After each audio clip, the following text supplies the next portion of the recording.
Joins us in a moment, and April sure feels like a long time ago, doesn't it? I mean, the Mets were the talk of baseball with that 11-1 start. Yankees were at 500. There was some concerns around there, but since then, John, the Yankees have been the best team in baseball. The Mets have been in a free fall. Yeah, it's really hard to believe that the first 12 games you could have seen this coming with the Mets. Probably could have seen this coming with the Yankees. But the good news, bad news for the Mets is you get to play a baseball game just about every day. The bad news, you get to play a baseball game. They're in a real bad rut right now, but their starters are not part of the problem. They have been outstanding in the last 20 games. And for them to turn it around, to run off a streak of wins, their starters need to continue, but their hitters have to find a way. And really, adjusting the lineup might be one of the ways they can get it going. Yeah, shook things up, but they've scored 8 runs in the 7 games on this homestand, and they're going to try to keep up with the best offense in baseball that the Yankees bring in. You know, this coming week is National Little League Week, so we're going to set the spotlight on the kids this weekend. New York. If you can make it here, you can make it anywhere. But this is the major leagues, and before any of these guys made it here, they all had to make it there. That's right, Little League. Because before you make it big, you have to make it little. And if you dare to dream big enough, someday that dream may just come true.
In the Yankees, game 2 of this weekend series, after the Yankees took the opener last night by a final of 4-1.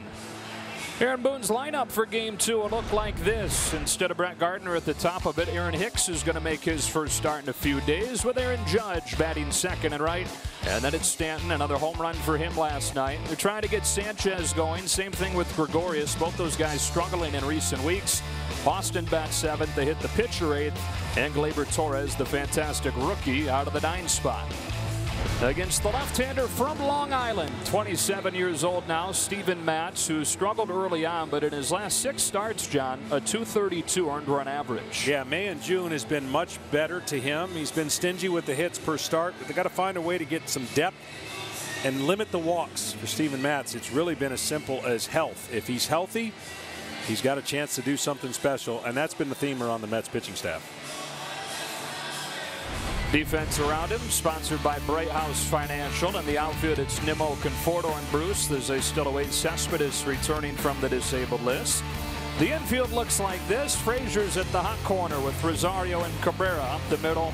Adrian Gonzalez, the veteran first baseman, and Kevin Plawecki doing the catching for Steven Matz. Moments ago, getting this crowd fired up, Mike Piazza throwing out the first pitch. Some big moments in this series.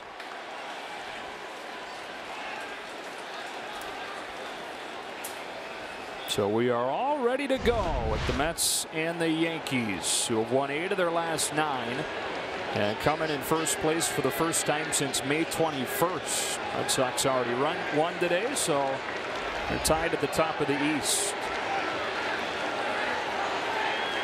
Mets threw is wide, then off we go with ball 1 on Hicks. Who's making the start today. Gardner getting the day off. Having hit the game-winning home run last night. The 8th inning against Jacob deGrom. And for the Mets, John, it was the same story. Another good start, but another night with a lack of offense and another wasted deGrom outing. I'm just telling you, as a former pitcher, it doesn't get much more painful than what deGrom is going through.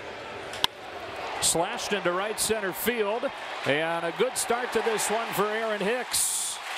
That bounces through the door and is a double for Hicks to open the night. That is pretty rare.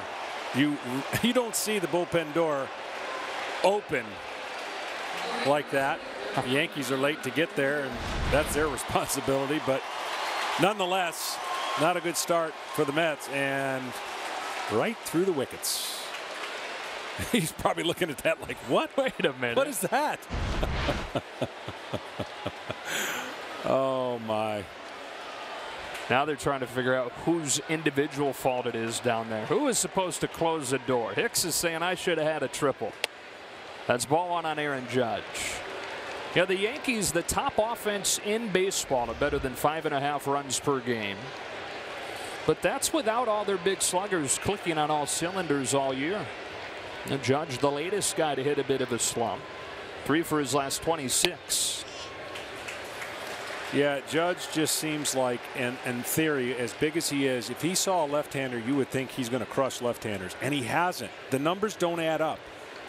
He has struggled against left-handers for whatever reason, whether it's the visual or the change-ups or the different fact that it's a different arm than the monster home runs he hits off of right-handers. He just hasn't clicked. You know, you don't see a lot of left-handers, but that should almost be a lot higher in theory. On a 2-0 from Matz. He takes ball 3. Because I'm going to just say this. If you're a left-handed pitcher, you don't like the view. The view's not good. Like, you're standing there going, this guy could hit it forever. 500 feet. He's got a monstrous home run in this ballpark. Put one on the 3rd deck last year. Green lighted on 3-0 and a bouncer to Rosario. 1 gone. How about our keys to the game, sponsored by Ford? Well, you know what? For the Yankees, left is right. They have a really good record against the left-handers. Their team winning percentage is the best in baseball. And really for the Mets, you got to shuffle it up. You got to try something different. And they're trying that with the lineup. But I'm telling you, been there, done that in teams that just can't find a win. Whatever it takes to shake hands, whatever it takes to rattle the bats, every player is going to try to do something different. I guarantee you, when the streak has gone this long. Giancarlo Stanton takes ball 1. Now the losing streak has hit 7 for the Mets. Started this season 11-1. The worst record in the majors since then is 16-32 in Mickey Callaway's first year. 2-0 on Stanton. Now Stanton, on the other hand, does like the left-handers. Anything sinking, he has crushed. The fastballs of either a four-seam or sinking fastballs he has taken care of off of left-handers on the year. This 2-0 from Matt. Stanton takes a strike, 2-1. Got it going a little bit lately. Homered last night, his 4th one in his last 6 games.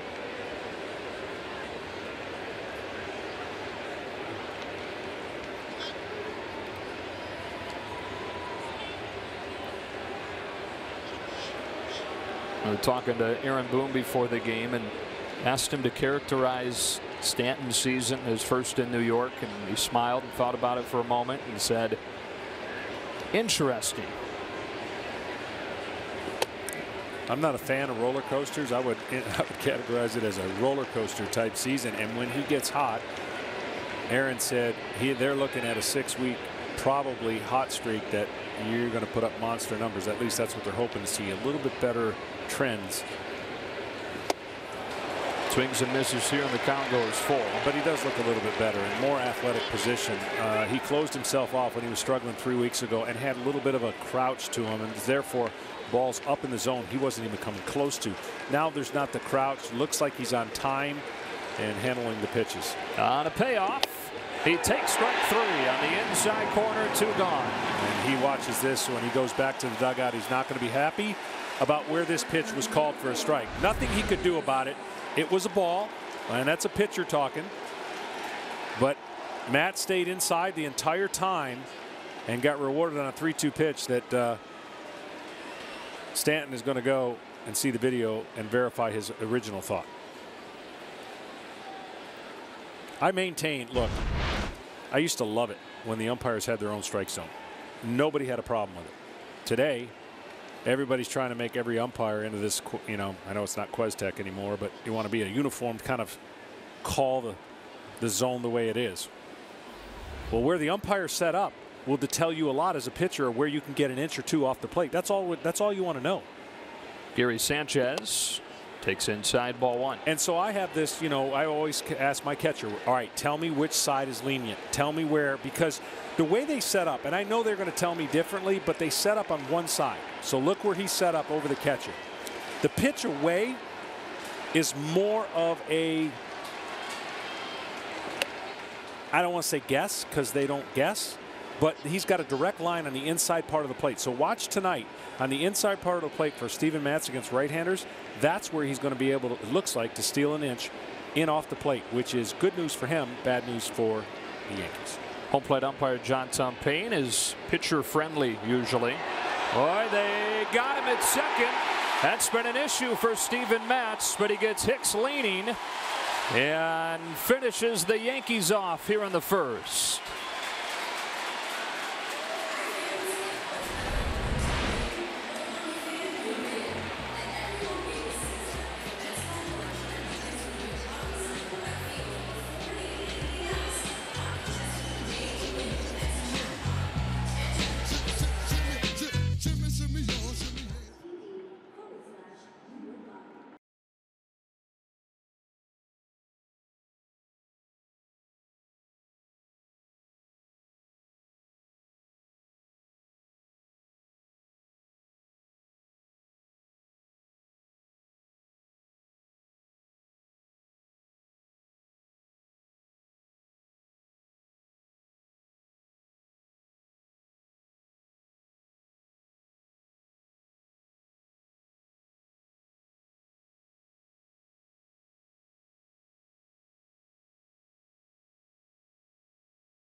the first time, and this lineup will look new if you follow Mets baseball.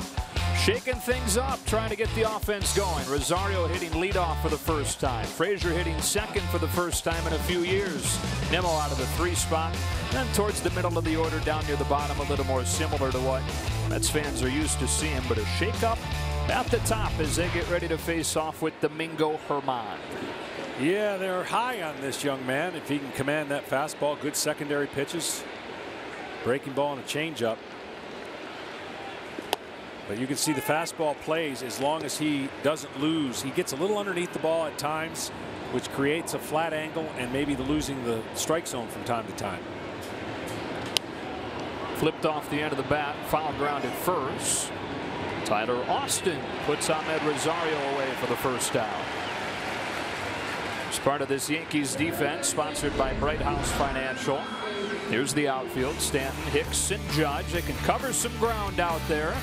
And Andujar, the rookie at third, same thing at second, a rookie in Torres, with Gary Sanchez doing the catching for Herman.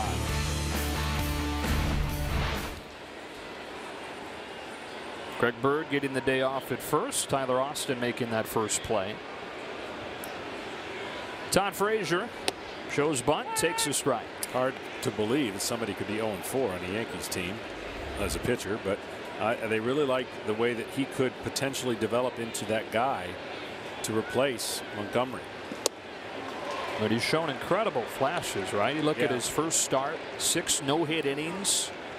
But then, since then, it's been the other end of the spectrum. Like you mentioned, that fastball command deserting him.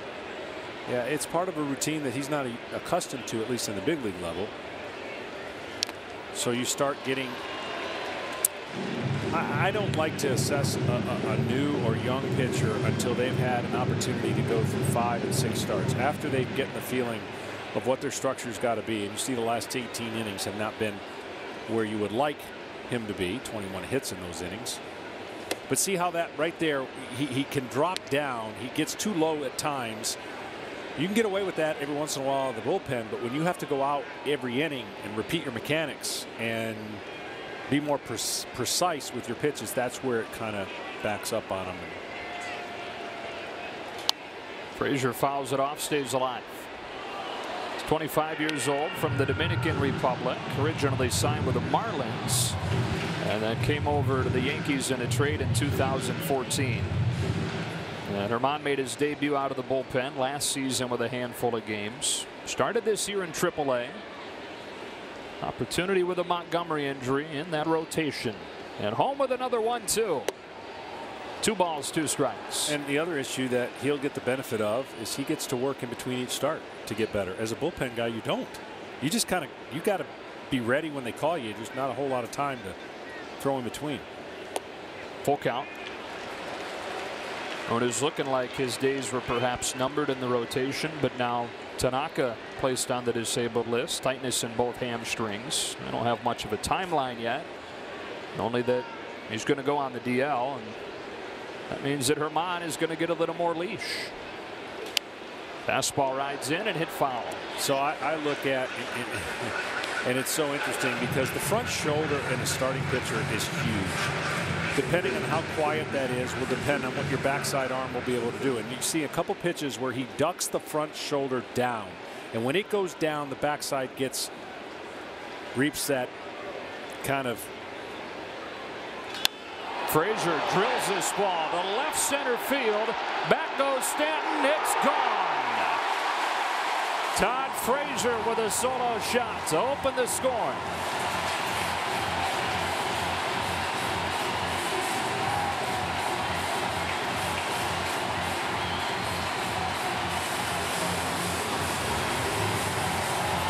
See, and this one was flat, and he got underneath, and I'm pretty sure it was a changeup that hung over the plate, and he just didn't stay tall right there. The motion's pretty good, but then he goes down, and then the changeup just kind of hangs, and he knows it as soon as he releases it. And Mr. Toddfather, he knows it too. Number 6 of the season for him. First one since coming off of the disabled list earlier this week. And Brandon Nimmo takes ball 1. That is only the 9th run in 7+ games on this homestand.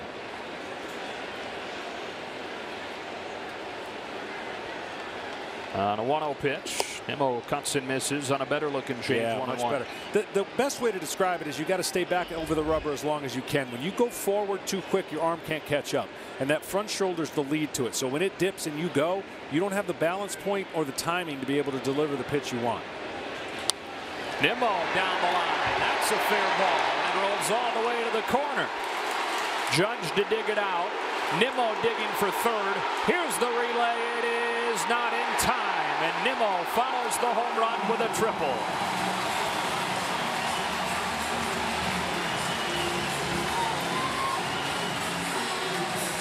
Well, I love the aggressiveness. Try to get to third base with less than 2 outs. And the only way you can do this is right off of the bat. Here's the pitch, a little changeup that went down, and he went down and got it. Now, as soon as he hits this, he knows where they're playing him. Even though Judge has a great arm, he doesn't miss a beat on turning the corner on each bag. And now a scoring opportunity with the infield in. That is right out of the box. You got to make up your mind. And Nimmo did, and has a triple. Yankees have to pull the infield in as Asdrubal Cabrera comes up.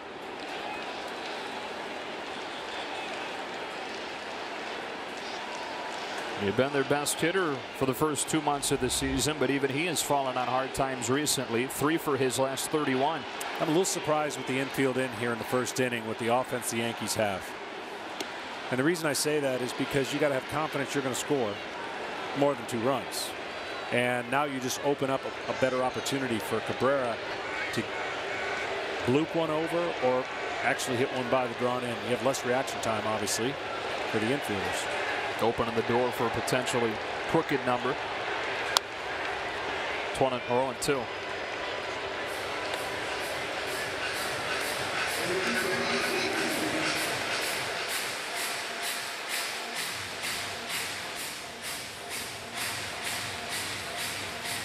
Herman has had success against left-handers with the curveball.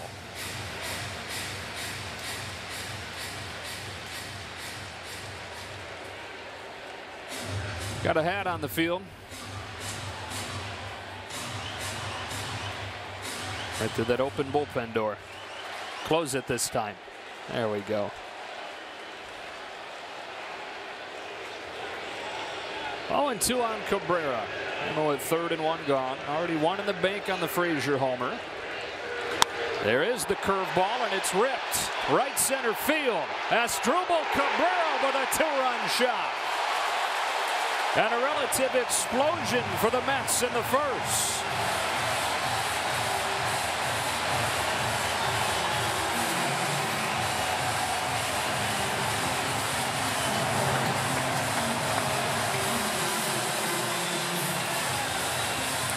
Well, Larry Rothschild is going to go out because this really needed to bounce. He needed to bounce the curveball. He left it over the middle of the zone. Easy to lift this ball in the air. See how it's flat over the middle?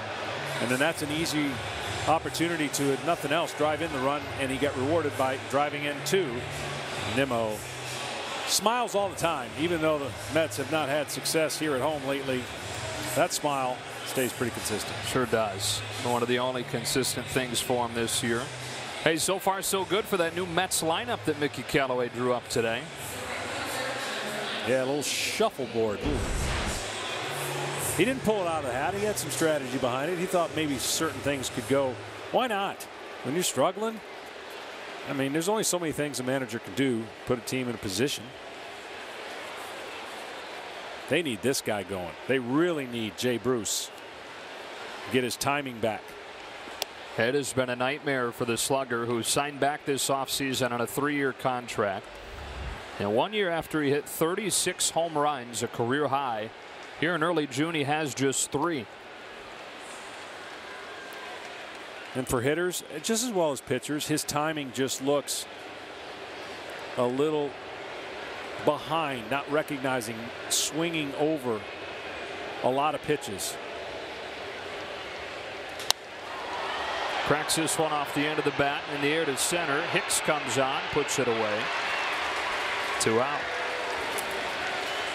We've been talking about these New York Mets and what an odd ride it's been this season. They were the talk of baseball with that franchise best 11-1 start in Mickey Callaway's debut, but 16-32 since then, the worst record in the National League.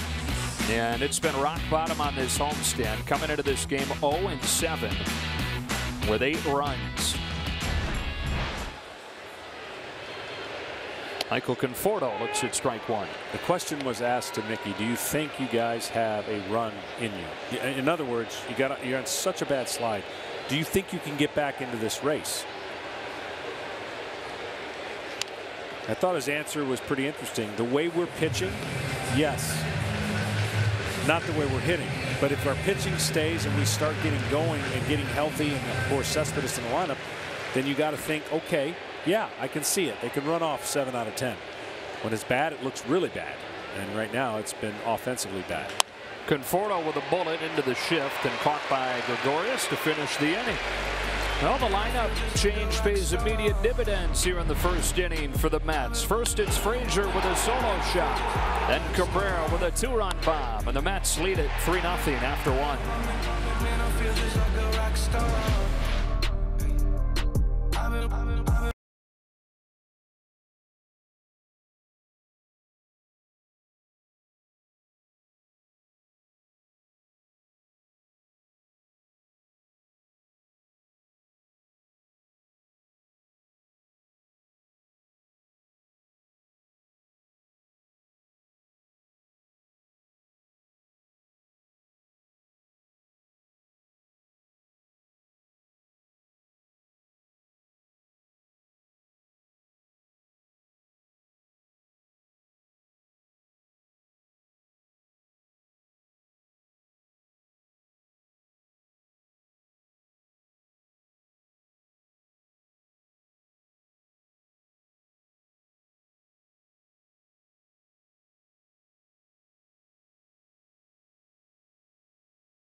Motor Company. 3-0 Mets after an inning. On to the second. Fraser and Cabrera both hitting home runs in that first. Gary Sanchez was at the plate when the first inning ended, with Aaron Hicks getting picked off. And he's up there to open the second with ugly numbers so far, 197. This is a guy that, when he's right, is probably the most complete hitter in this lineup. Yeah, I think so. He'd be the guy I would fear to face because of his ability to not only hit for power, he hits it all over the place, but you got to believe his average is not indicative of where he is right now. Hits a high fly ball down the left field line towards the foul pole. Nimmo's over, and it's foul. A foul ball, and it's 1-2. His approach, he's got the flatter swing, which, talking to his manager Aaron Boone, says it's amazing because he gets the barrel of the bat through the zone in a flat way, and he can't believe how many balls he's actually just missing or popping up. So he thinks it's a matter of time before he starts depositing a lot of these over the fence. 20 home runs in 53 games in 2016, and despite playing in just those 53 games, was runner-up for Rookie of the Year. Big follow-up campaign last year, all-star, at 33 home runs. Here he takes strike 3 and 1 gone in the second. There's that spot again. I'm telling you, this is going to be All you got to do now, if you're Steven Matz, is execute. You'll frustrate a lot of these big sluggers if you're able to pinpoint and not miss by too much. It's the upper quadrant. And that one was a lot closer, so that one is a tough pitch to hit. You see the approach. Sanchez behind the plate. Got to be careful as a catcher when you're at the plate, because you want that for your pitcher. Got to be a politician. Yeah. This is Miguel Andujar. Fantastic rookie. And he's been a little bit overshadowed with the stars that they have and with what Gleyber Torres has done, but outside of Gleyber Torres and maybe Shohei Ohtani, there's not been a rookie better than this guy in baseball. It's been fantastic. A couple defensive laps, but getting better with that. That's caught at third, 2 out. What's amazing about, it's a National League that they're using their lineup, so it's a little different. But 7, 8, 9 for the Yankees has been so stingy and so good. And I call it the fatigue factor, too. The pitcher's got to get through the monsters. And then they got 7, 8, 9 that don't strike out a lot. And they just absolutely have defined how good this lineup is, similar to the Houston Astros were last year. 2 out. Didi Gregorius climbs in and takes ball 1. See the difference? Yeah. Umpire leaning over the shoulder, not quite giving it to him.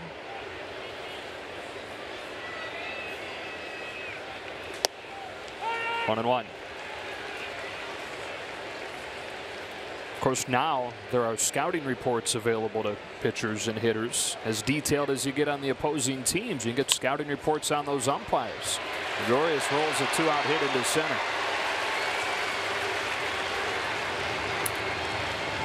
So I tell this story. I wish I'd have been smarter a long time ago.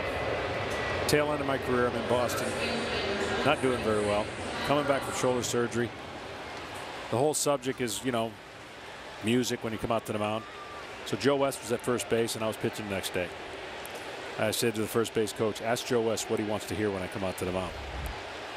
So he came up with some sentimental song that was important to him. I found it, and I played it. Yeah.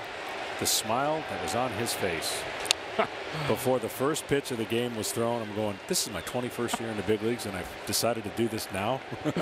That's great.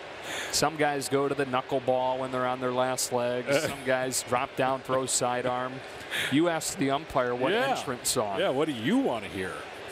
Make your day.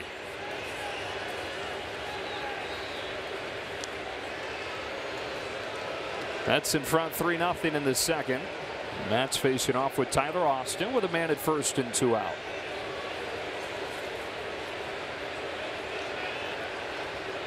Wasn't one of Joe's own songs, was it? No, but I would have played it either way. Whatever he wanted, he was going to get that day. And all of a sudden, he started tapping his foot at home plate. I'm like, oh, this is a good sign. And was it a favorable zone? Did he help you out? In the first, I didn't last long enough to really get a favorable zone, but it was a favorable zone in the first inning. Yeah.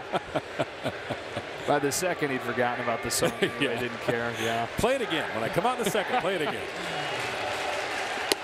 2-1. And speaking of Joe West, he's done over 5,000 games. Man, that is a lot of games behind the dish, on the field. And you know what's amazing is that everybody else that's on the field or participating in the game gets to sit down but the umpires. They stand the entire time.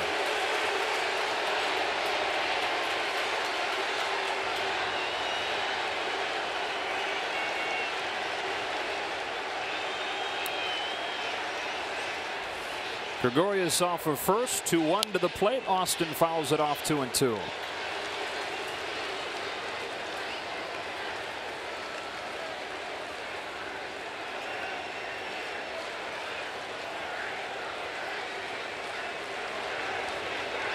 As always, heck of an atmosphere when these two teams get together.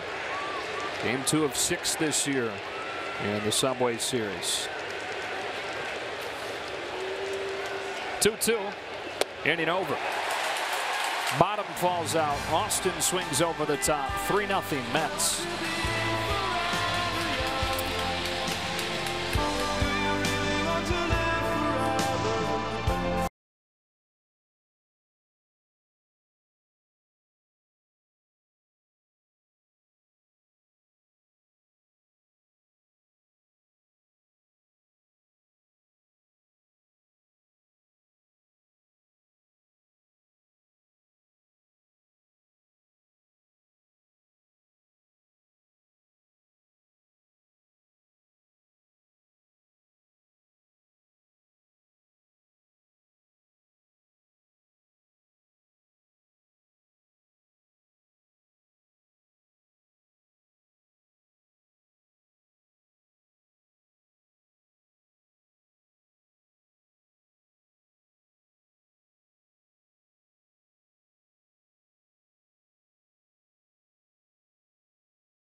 Todd Fraser, as many of you know, is kind of a Little League World Series legend. 1998, undefeated Toms River East hit a leadoff home run in the championship game. Went 4 for 4, was the winning pitcher. And then he and his teammates got the invite to Yankee Stadium. We got a bunch of Little Leaguers in the house tonight. Adrian Gonzalez taking strike one from Domingo Herman. Oh, to be young.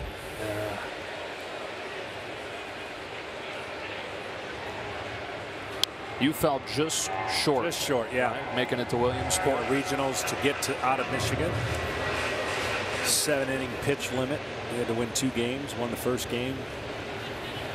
But I pitched the 1 inning in relief in the last inning to win that game, and then started the next game. 6 innings is all I could go. We were winning 1-0. And could not hang on in the 7th. Lost 2-1, and life started. Yeah, right. Your innocence was gone. Adrian Gonzalez bounces one to second, and Torres will throw him out. Now Herman trying to settle in now after a first inning where the Mets offense came to life. Look at the comparison of what they did over the first 7 games of the homestand on the left-hand column with what they did in the first inning tonight alone. Yeah, they've struggled, and they've struggled with high fastballs and velocity, and then of course pitches in the dirt off speed. And the off-speed pitches by Herman were not where you wanted them in the first inning, and the Mets took advantage of it. Had 4 hits in that inning. All 4 were on off-speed pitches. And strike one on Kevin Plawecki.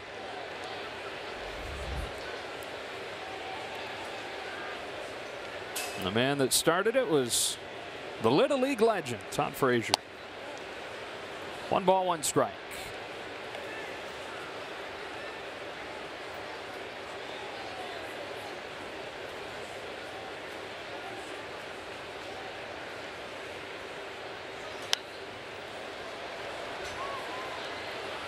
It's interesting. Today's philosophy, and again, he's been really a reliever and now pressed into starting duty. And you see where his hands are and what his windup is going to be. It's an abbreviated windup. It's kind of the new age, kind of short step, kind of simplify everything. But his hands come out late at times, and when they come out late, that can lead to some misfires.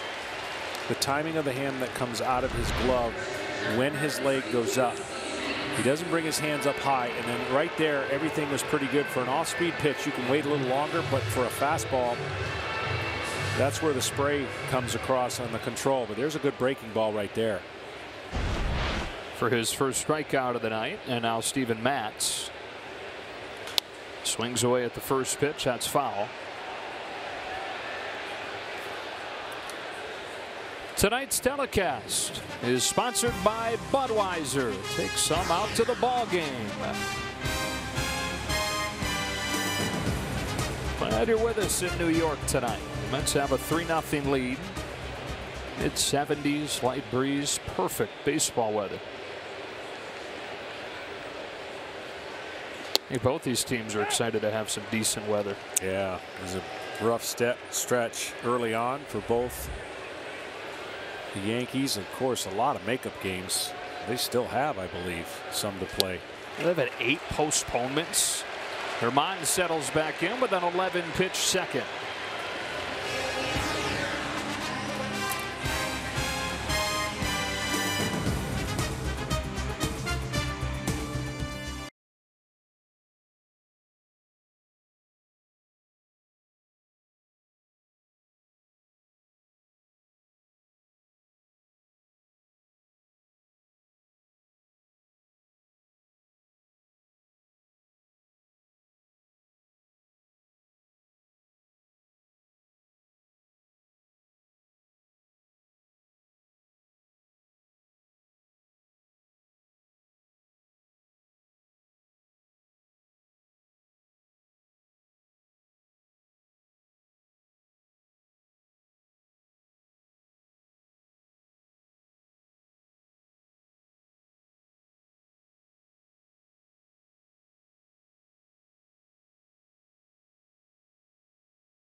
Before Domingo Herman's first career at bat, we go down to Kenny.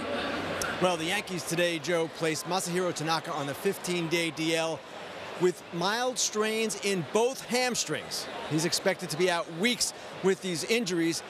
Creates another opening in the Yankees rotation. They'll fill it internally on Friday. But the long-term question is, okay, who are the Yankees going to trade for? And the problem is the market is not going to be very deep in starting pitching. Now, I know what Yankee fans are thinking. Bring me the arm of Jacob deGrom. Well, guess what? Number one, the Mets might not trade deGrom. And number two, more to the point, these teams could not agree on relatively minor trades involving Jay Bruce and Neil Walker last season. I don't expect them to make a bigger deal involving deGrom this season. How about the cover of the Daily News a couple days ago? I mean, it's the stuff of nightmares for New York Mets fans. Herman's worked the count full, but boy, this is. I think this is a different time and a different subject. And the reason I say that is because you've got a chance. Not that they'll do it, but you got to play like no, we're not doing it. How would we? No way. Drive that price up. Those two guys we just showed are franchise difference makers, and you will never get a higher price than right now, ever. That's the big deal. That's why it's being thrown out there, because when you think of the Yankees, no one has to tell you how good their offense is. Everybody knows it. They've been around, they've seen the highlights, they see the majestic home runs. But then fast forward it to the postseason. They were an eyelash of going on to play the World Series against the Dodgers, and it was really because of their bullpen. Their bullpen was fantastic, and Severino. But when you look at who they're going to potentially meet and the rotations that those teams have, that's why this is intriguing. That's why if you're the Yankees, you got to think about parting ways with somebody you said you never would part ways with. And the same thing for the Mets. You have to think about it. And Gleyber Torres, who's at the plate right here, is a fantastic reminder for the Mets what practicing caution in these situations can do, and going all in a rebuild. Torres turns on one, left center field. There's further reminder. He has lit the world on fire in his short time in the majors. He's got his 11th home run of the season, and the Yankees on the board.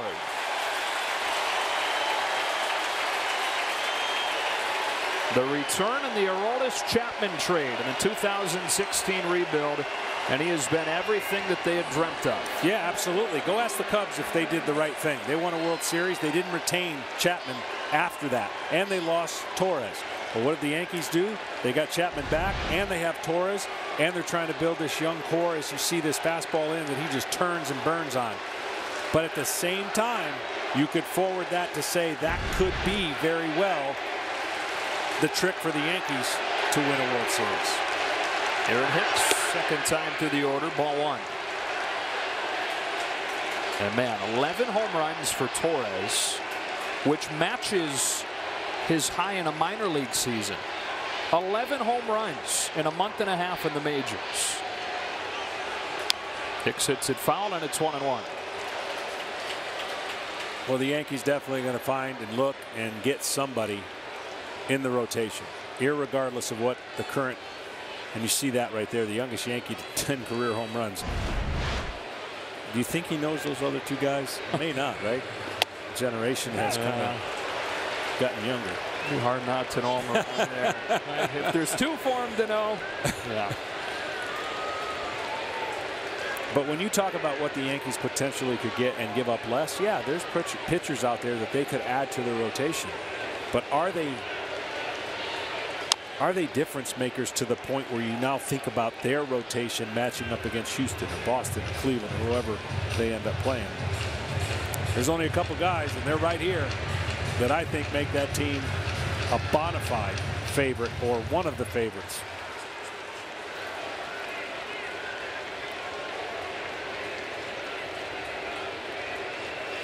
One ball and two strikes. Aaron Hicks takes it low, and we go back down to Ken. Well, from the Mets perspective, think about it like this. deGrom is under control through 2020, Syndergaard through 2021. They've got the third oldest roster in the major leagues. They don't have much of a farm system. They're not very athletic. from their perspective, yes, they definitely have to consider this. I just don't know that they would consider it with the Yankees. I know, but that's where I got to say times have changed. You look at the way baseball's organization are rebooting, the length of time it's taken to reboot, and you can be stuck in neutral, and I think the Mets could find themselves in neutral, and that's not a good place to be. Matz with his 5th K, 2 out. That was really a turning point for the Yankees 2 years ago. I remember for about a month it was like, are they contending? Are they not? Did they trade Andrew Miller? Do they keep him? Same thing with Chapman. They had Carlos Beltran and Ivan Nova that they both eventually dealt as well. And they're reaping the benefits of that with a lot of the young guys that are coming up now and giving somewhat of a blueprint for the New York Mets. Aaron Judge with 2 out. Strike 1. But if you're the GM, Brian Cashman, and there's no way you could have predicted what Sanchez did in 53 games, what Judge did last year, that changes the direction of your organization. You can then make different changes because these two big, strong donkeys can carry a ball club. And so now they're young again, and the reboot was like almost overnight. Wouldn't it be something, though, in the hypothetical what if I'm a GM type, wouldn't it be something for a trivia question 10 years from now? What player was responsible for 2 organizations winning the World Series? Gleyber Torres. Yeah. Did it for the Cubs. And whether it happens or not, we're playing fantasy GM here.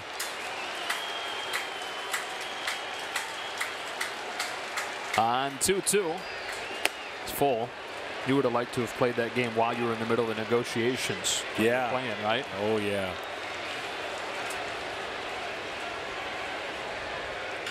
Judge chops one to the hole. It's short. Long throw, Rosario. And the inning is over. Yankees on the board with a long home run from Gleyber Torres. The 21-year-old just keeps on going to the bottom of the 3rd. 3-1.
Ahmed Rosario bunts the first pitch of the 3rd inning foul. Joe Davis, John Smoltz, Ken Rosenthal, Gleyber Torres with a solo home run to get the Yankees on the board. 3-1. Top of the Mets order here after Rosario. It's Fraser and Nimmo. with this new-looking lineup that paid dividends in that first inning. It's a bouncer up the middle. Gregorius gets to it. His throw is late. And an infield single for Ahmed Rosario. And that's one of the things that Mickey told us, you know, hopefully they can utilize the speed at the top of his lineup, and there's an evidence of a little bit of speed that now lead off.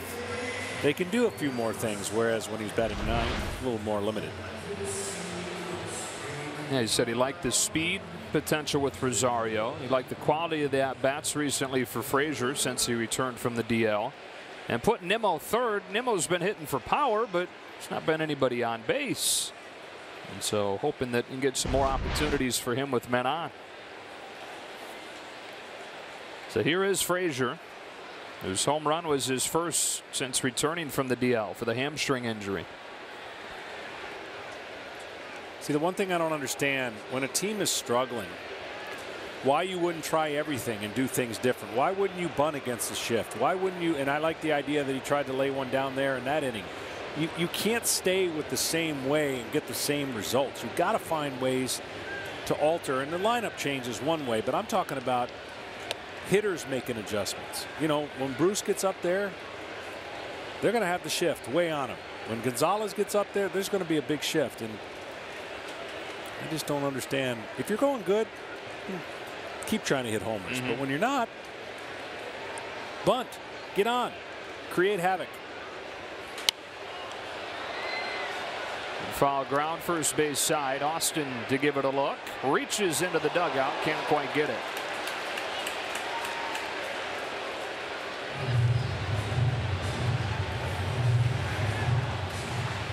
Maintenance will take a look at that. Take a look at the railing later. This is a big dude right here. I think he more of the railing taking the brunt. Can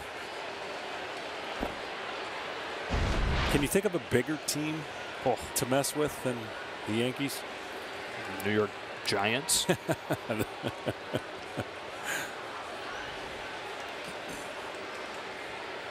Herman home 1-1. Runner takes off. A swing and a miss. Throw down, not in time. And Rosario uses that speed again to steal a bag off Sanchez. The part of his game that you'd think would be there, having come up through the minors, but they're having to bring him along as a base stealer since he's reached the bigs. Well, the people pushing the numbers and the analytics. Turn your head. That's a stolen base. I know we don't believe in it anymore, but it has value. Rosario's really put in a lot of work on being more aggressive in the stolen base department. Fraser tries to lay off but can't, and he's out number 1.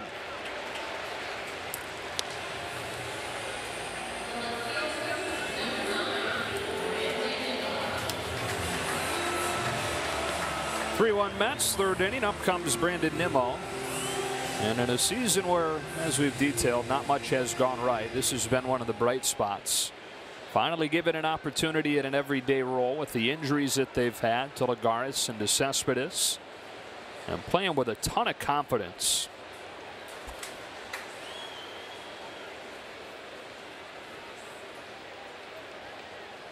First one from Herman, and he offered strike 1. See, that's the breaking ball that gives everybody fits. That is a tight breaking ball that starts about the knees and then disappears down.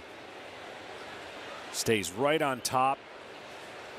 Perfect late break and spin.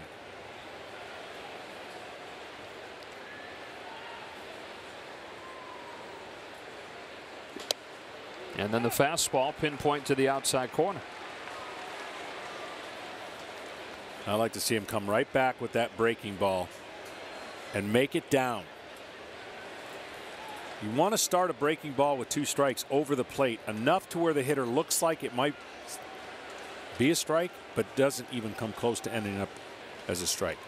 Either go higher than high with a fastball or bounce the curveball.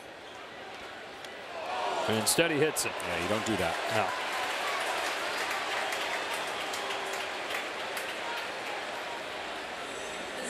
Nick Aaron Boone said prior to the game he thinks with that breaking stuff and with the changeup, he is fastball command, consistent fastball command away from being potentially special. He used the word special about Herman. Yeah, he's got a great arm. It's just the command of his mechanics, and really they're loose, and you expect that. And that's why the more reps you get and the more work you get to try to quiet down, because what happens when you think you got to generate, your body has to generate the velocity, when if you're in perfect timing, you don't, it looks like you're barely throwing the baseball and then it flies out of your hand. Cabrera goes the other way, and it slices to the seats. First time up there, hit a 2-run home run. His team leading 11th of the year. Curveball that just rolled. Cabrera didn't miss it.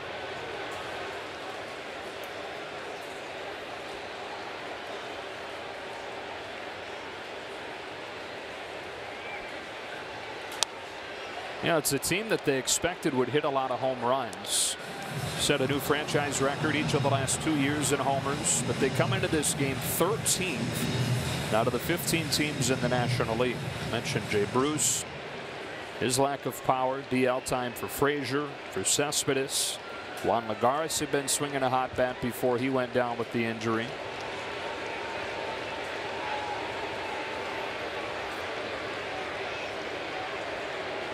The spot where it's been most glaring is right here in the cleanup spot, which has been Jay Bruce a lot of the time. Historically bad production from the cleanup spot.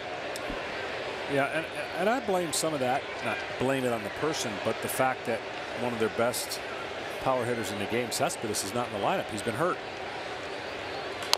And what that does is it creates better pitches for the guy in front of him, because you don't want to have traffic on when you face Cespedes, and then you have the Cespedes factor afterwards when he either gets on base or does damage. So it has carryover effect. With him not in the lineup, there's too many places where there's not as much fear by the pitcher, especially in this late stretch that the Mets have gone on. So a lineup construction, why it's so important to have your stud in there. Whether he ever hits or not, just the presence of him in the lineup creates doubt for the starting pitcher. Ken Rosenthal, what's the latest on Yoenis Cespedes? Well, right now, Joe, he's on a rehab assignment at AA. Expected to rejoin the Mets on Tuesday as long as everything goes well. But he had a telling comment last night when he said, hey, I'm coming back, but the way we're playing, that alone is not going to solve it. Huh. Yeah, I mean, he's probably right, but not necessarily what Mets fans of the clubhouse want to hear. 2 on 1 out, 0-2. The tails away. 1 ball, 2 strikes on Cabrera. And the quote afterwards that I saw, I think they would be a little bit more intrigued. I'm eager to get back. That's the word eager. Getting him back, period. They need to get him back as soon as possible. On a 1-2, Cabrera pops it on the infield. And the infield fly rule in effect as Andujar makes the catch. Just his mere presence in the order, like you're saying, the trickle down from that is significant. I'm telling you, we get caught up in all these lineup constructions, and your best hitter should hit second, and this, and that. Well, you know what? For the Mets, that doesn't necessarily mean that's the best form to use him. They've got to put him in a scenario where you trust the guys in front of him, give him as many opportunities to drive in runs and do damage when he hits it. With 2 out, it's up to Jay Bruce. Trying to add on for the Mets here in the 3rd. And he takes the first one in the dirt, kicks away from Sanchez, and the runners advance 90 feet. Little things that I learned to notice, especially when I was pitching and now obviously broadcasting. Watch how he takes this. There was no jumpiness out of Bruce. There's been a lot of, eagerness to want to swing and hit and swing at a lot of bad pitches. When you're going bad, you see things a lot differently than when the game is slower and the pitch recognition is better. Maybe that take, and just little things like that get him feeling better. Here he takes one for a strike, 1-1.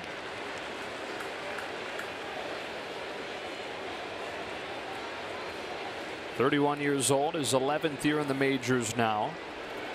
Hitting with Rosario at third and Nimmo at second.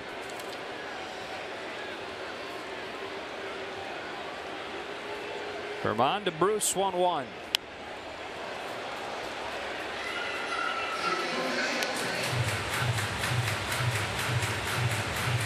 This game's so amazing and how it peaks and valleys. And just when you're down in the valley, you just think you can't get out. You're lower than low. When you're on top of the mountain, you just hope it lasts a little bit longer than when you're going through, because it's a game of failures and it's a game of exposure. And pitchers are going to find weaknesses, and then the other pitchers catch on because of the video.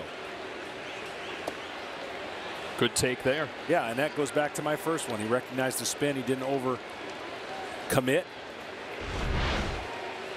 I mean, this is a pitch. When you're a pitcher, you just know that hitter's going to swing at that based on the video you've watched, based on his previous at bats. So now it's 2-2, and Jay Bruce takes it again. This one not as enticing, and the count is 4.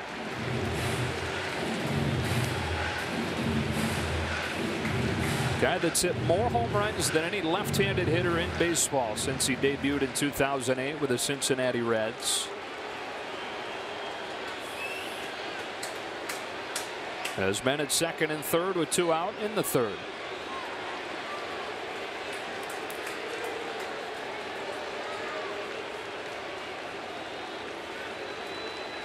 Herman's 3-2.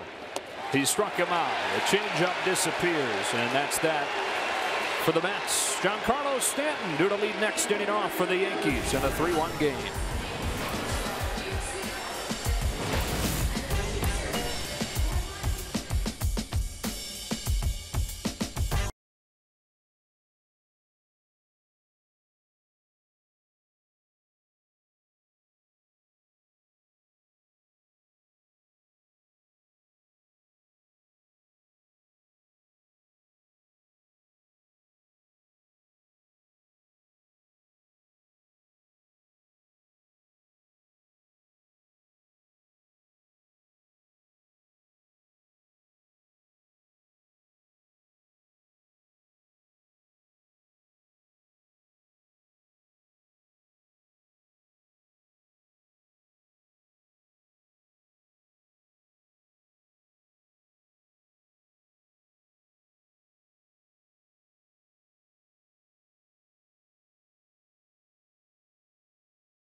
Telecast is sponsored by Wells Fargo, established 1852, reestablished 2018, and by McDonald's new 100% fresh beef quarter pounder burgers, cooked right when ordered.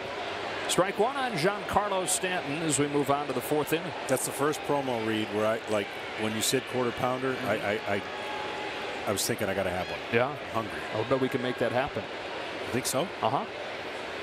That's despite that Rice Krispie treat you found it. Yeah, let me tell you something. The Rice Krispie treat should have been eaten like 7 hours ago. It got really firm.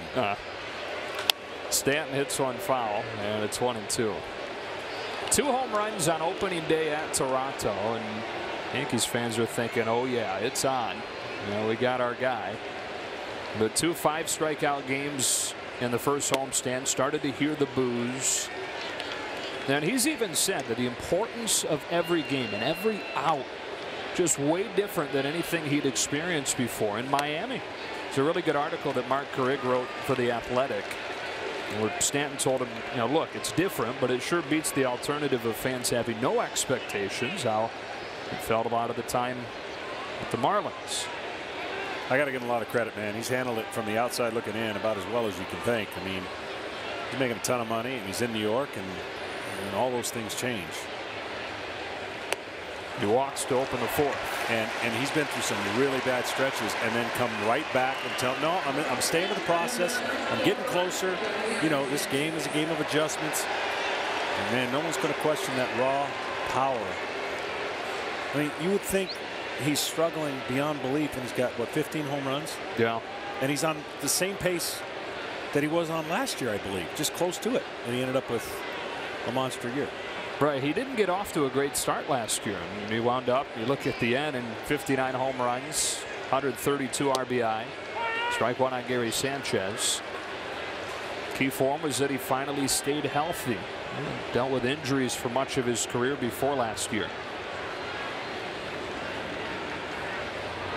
On an 0-1, Sanchez takes ball one. You know, there's some amazing statistics that we were in a different era that if you compare to different eras, it's really unfair. But the two of them in the opening month had 75 strikeouts.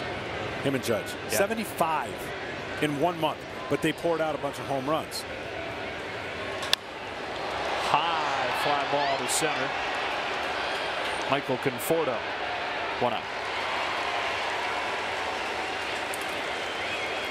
You're talking about different eras, and you're right. I think what we're going to see is going to blow people away. So Aaron Judge Monday at Detroit in a doubleheader, struck out 8 times. A couple of examples of a different era. Yogi Berra in 1950 struck out 12 times the whole year. And Joe DiMaggio in 41, 13 strikeouts the entire year.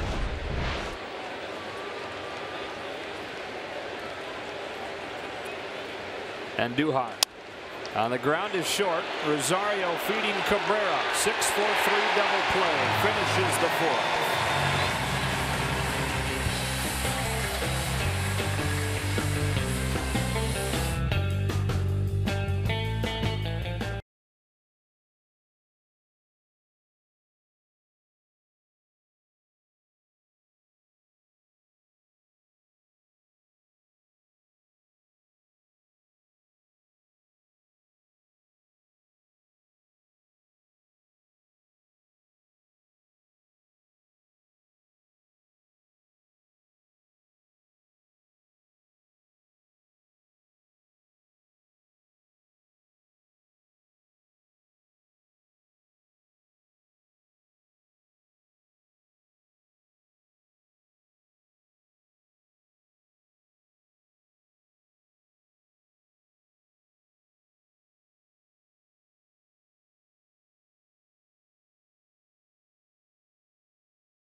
Domingo Herman got knocked around a little bit in that first inning with a pair of home runs, but started to rack up the strikeouts over back-to-back scoreless innings, and he gets one by Michael Conforto for strike one.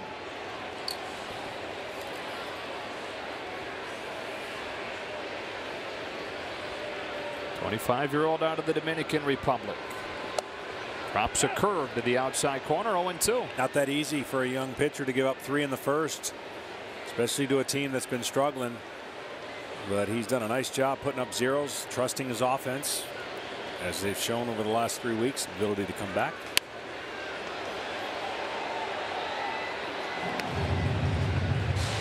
Conforto, meanwhile, with his line out in the first inning, 2 for his last 23. Gonzalez and Plawecki to follow in the fourth. It's Conforto leading off. That was pretty close, but Sanchez had to reach for it. Yeah, the presentation cost a strike right there, trying to throw the ball away, and he reaches across the middle of the plate. And that last little stab at it. 2-2.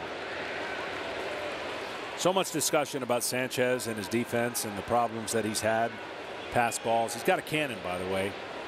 His pitchers could give him a little better help when guys do steal, because he can definitely throw. But his big body and ability to kind of put his chest in front of the ball in certain movements have been a little bit slow to develop. And he's made progress this spring training. Working at it hard. But man, oh man, I'm still going to take his offense over what he doesn't do defensively. Conforto lifts a fly ball to right field. Should be an easy play for Aaron Judge for the first out. Well, we've been talking about National Little League Week coming up this week. The Ossining 12 and under travel ball team is in the house today, and they're getting quite the experience. What's up, guys? How we doing, bro? Got to meet Todd Fraser before the game. City Field. How we doing? All right. There you go. I'm going to use this for everybody, and I'll give it back to you. And their dream day continues. Now they get to visit with Ken Rosenthal. That's right, John. And here with third baseman Joe Post and right-hander Jake Diamond. Now, Joe, you're a Yankee fan. I'm going to start with you. What happens at practice if the Mets win this series and you have to deal with your teammates? How tough will that be? It'll be really tough because my entire family's Met fans, and my best friend's a Met fan, and my coach is a Met fan, and it would be tough. Yeah. All right, Jake, would you gloat if the Mets won this series? Yeah, definitely, because the Mets have been awful so far, so I just hope they can win this series. All right, one question also for you, Jake, since you're the Met fan. What was it like hearing Todd Fraser talk to you before the game? It was an honor just to hear about how he was in the Little League World Series and how he had a fun time doing it, as will we. All right, guys, thanks a lot. Keep playing hard. Enjoy the game. Back to you guys. All right, Kenny. 1 ball, 2 strikes on Adrian Gonzalez. 2-2. Kenny, I'm going to need Jake Diamond to make it to the big league so he could be on my all baseball team. I mean, last name Diamond. That's good. Yeah, all name team. You got to. Sometimes it's all in the name on how you make it. Stays alive here, and the other one is Joe Post. That's good. You want to post every day. Yeah. Fun experience playing baseball when you're young, traveling, getting a chance to spend your summers in competition. Here's a 2-2. Gonzalez fouls it into the glove, strike 3. Herman with his 5th K, 2 out. Pretty good late fastball. Right on plane, and Adrian Gonzalez could not catch up. 3 runs on 3 extra base hits in the first inning, just 1 single since then. And he's picked up all 5 Ks since that first. Kevin Plawecki with 2 out, watches a strike.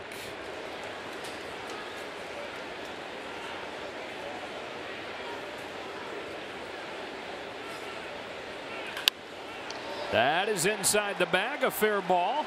Ricochets off with a tarp. Plawecki's on his way to second, and he's got a double. Home plate umpire, I think, was going to signify. I think the ball boy did not know that that was a fair ball. He made an effort to get this ball, and He is trying to hide behind that tarp. This ball was smoked down the line, so much so. The umpire's got to get out of the way, then make the call, and then not enough time for the ball boy to recognize. He tries to make a play. Tried. It was a bullet.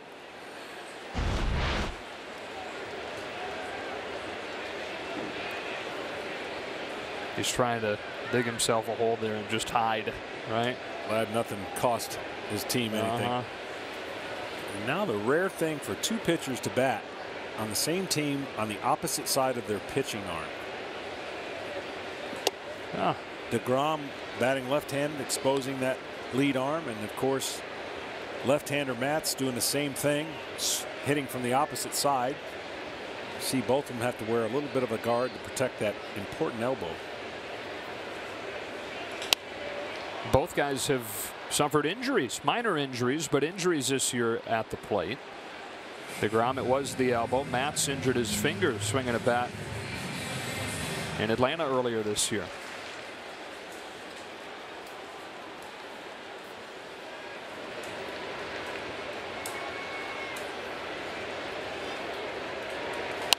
One and two. Speaking of pitchers batting from the opposite side, Yankees broadcaster David Cohn is 4 for 4 off me. Really? You know, he's never brought it up, but I got to believe he wants to. I would. I mean, it's kind of like your partner that you work with. Yeah, Oral Hershiser. I had my most memorable home run off of Oral Hershiser in LA. How about that? I'll be sure to remind him. I know you won't. I'll do it for you. I will not. I will not. And the worst part about that is I didn't get to stay in that game long enough because I believe the pinch hitter, La Bamba, came in and got a double off me. Huh. I couldn't enjoy. You got the homer, though. I did get You it. got the homer.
Well, the 2018 Camping World MLB All-Star Ballot now open and exclusively online. You can vote for your favorite players, MLB.com/vote. Of course, watch the 89th All-Star Game live on Fox. And Max Scherzer making a good case to start the All-Star game, which would be in his home ballpark in D.C. I'll say, I mean, the young man here for the Mets is not going to be far behind, because as far as being locked in, DeGrom, I've never seen anything like it. But Scherzer has taken really baseball by the last 3 years, and the argument is now becoming actually an argument. Who is the best pitcher in the last 4 years? Clayton Kershaw or Max Scherzer? Only because of Clayton Kershaw's recent struggles with injuries does that conversation now become more of a take your pick. But this guy, no backseat this year, been dominant. Didi Gregorius starting this inning and shooting a base hit to left. Gregorius, who's been ice cold, has started this game 2 for 2. Let's go to Mike Hill in the studio for a game break.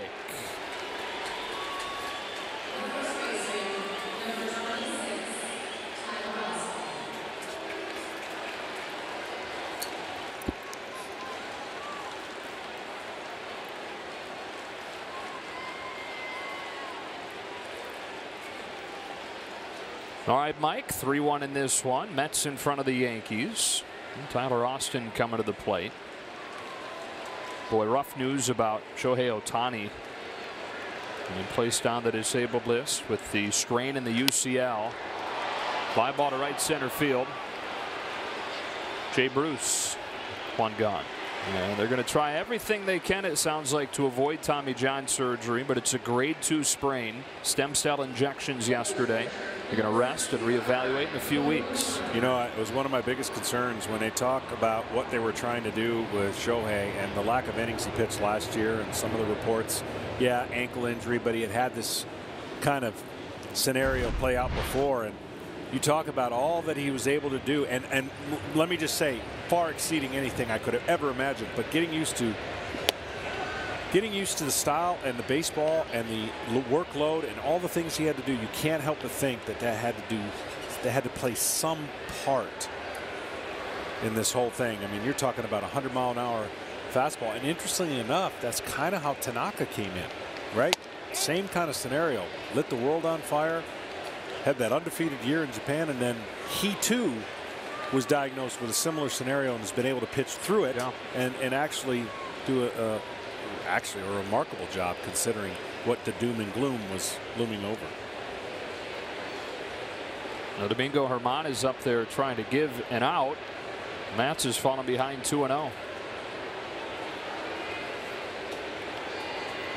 It's amazing. I've been through this stretch where there's a guy at the plate that has no threat to do anything, can't hit, and you would think that it'd be the easiest pitch to throw is a strike, and you end up doing exactly what Mats is doing. You let your guard down for just 2 seconds because you're just trying to throw a strike, versus everybody else that comes at the plate, you just make it a pitch, and now it's 3-0.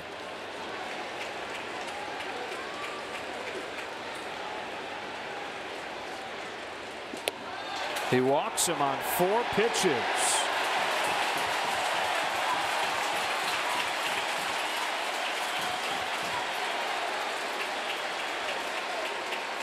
And that brings out Dave Island. That looked like a lonely spot. Fall behind the opposing pitcher 3-0, and no fun, huh? No, that's I don't know if teams still have kangaroo court, but that would be a kangaroo fine. Yeah, that's immediate. That's understood. You gladly play it. You know that you can't have a 4-pitch walk to a pitcher who's never really. So the Mets here with a 3-1 lead, and it's kind of been something where it's been the same story every single night for them, where they get good pitching but haven't gotten any offense. Here they are now finally with a bit of offense, and it falls on Mats' shoulders to make it hold up. Gleyber Torres gets ready to hit. Yeah, and his first time up there, hit his 11th home run of the season. That's just outstanding. Plate awareness, under control in his swing. You know, we see guys falling down swinging and obviously trying to hit it to the moon and swing and miss a lot. This young man, for the numbers he's put up, has not struck out at the rate that everyone else does. Out of Venezuela, just 21 years old, and fouling off the first pitch. Signed with the Cubs 2013, and then, as we mentioned, came over in the Aroldis Chapman deal at the deadline in 2016. Called up on April 22nd. He's done nothing but hit. On an 0-1. Takes it low. Ball 1. See, Matt's every once in a while, just the way his angle at which he releases the ball, that was a changeup that cut. If he's going to be getting to the next level of the third base rubber, he's got to throw that changeup that fades away from the right-handed hitter. He cannot afford to cut.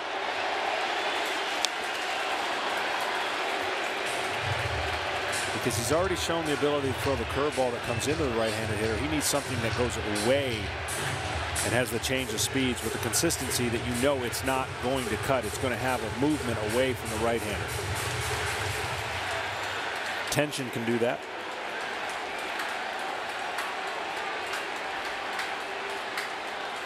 Two on, one out, 5th inning, 1-2. These are the kinds of moments where he's really made an imprint. The big moments. Already a couple walk-off hits. He says he's been preparing his whole life for these big spots and the biggest stages. And not really phased.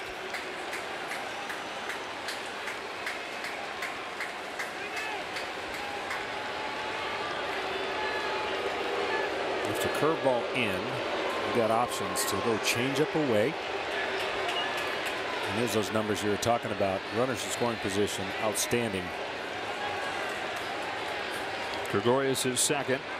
Herman at first. Aaron Boone said from the moment that Gleyber Torres arrived in the majors, the moment that he got there, you could see him just slow everything down in these moments. And not that this is a huge moment, 5th inning, but consistently good when they need him most. He did go with the changeup, but he left it up just enough for Torres to reach and foul it off and spoil it. And I'd go again. I'd go outside and make this pitch be down. You see where he intends it, but see how it just kind of floats up. Need that going to the shin guard of the catcher. And swing over the top. Another 1-2. And another foul ball. Talking about the little leaguers in the house tonight. That picture of Gleyber Torres is from last year. Yeah, a couple of years ago. Some of the other Yankees in their little league uniforms. First and second with one gone in the 5th, and the 7th pitch coming to Gleyber Torres, who leaves the fastball up 2-2.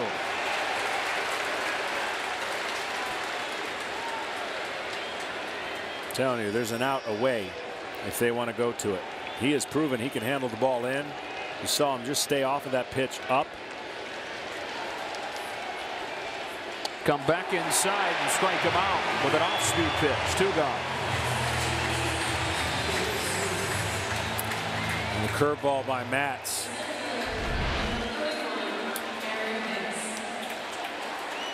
Good late break.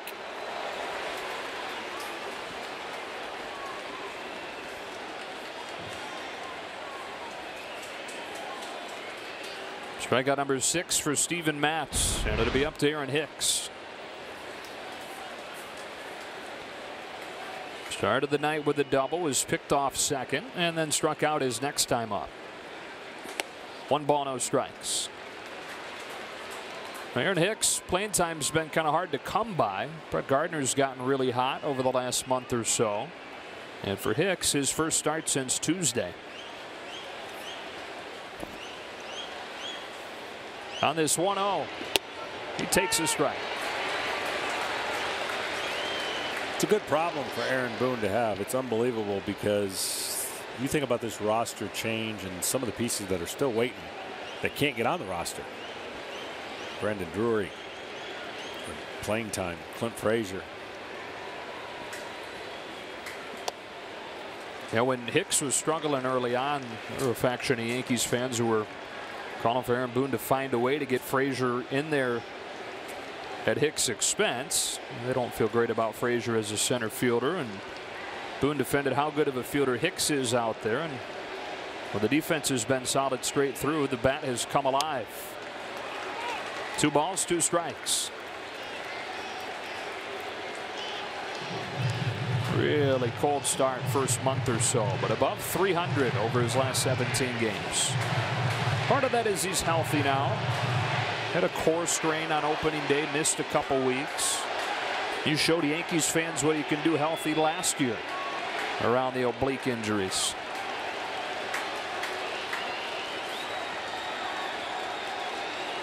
Two on, two out, 2-2, and it goes full.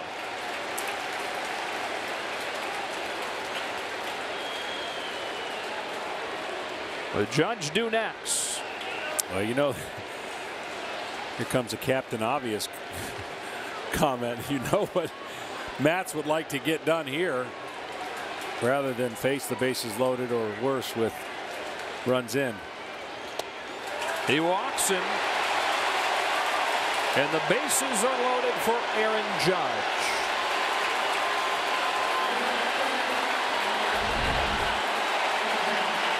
Yeah, that's been the money spot, but he pulled it too far inside.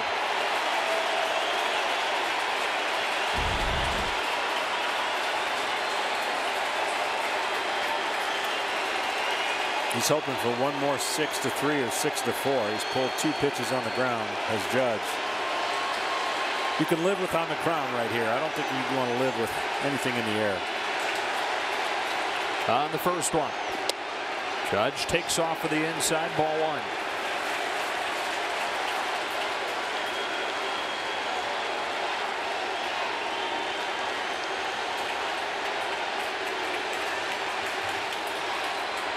The 1-0. Strike 1. And with those 2 ground outs to short, the slump is extending a little bit for Aaron Judge. 3 for his last 28. He struck out in more than half of those ABs. And on this 1-1 pitch, he hits a bouncing ball into the shift. That's Cabrera.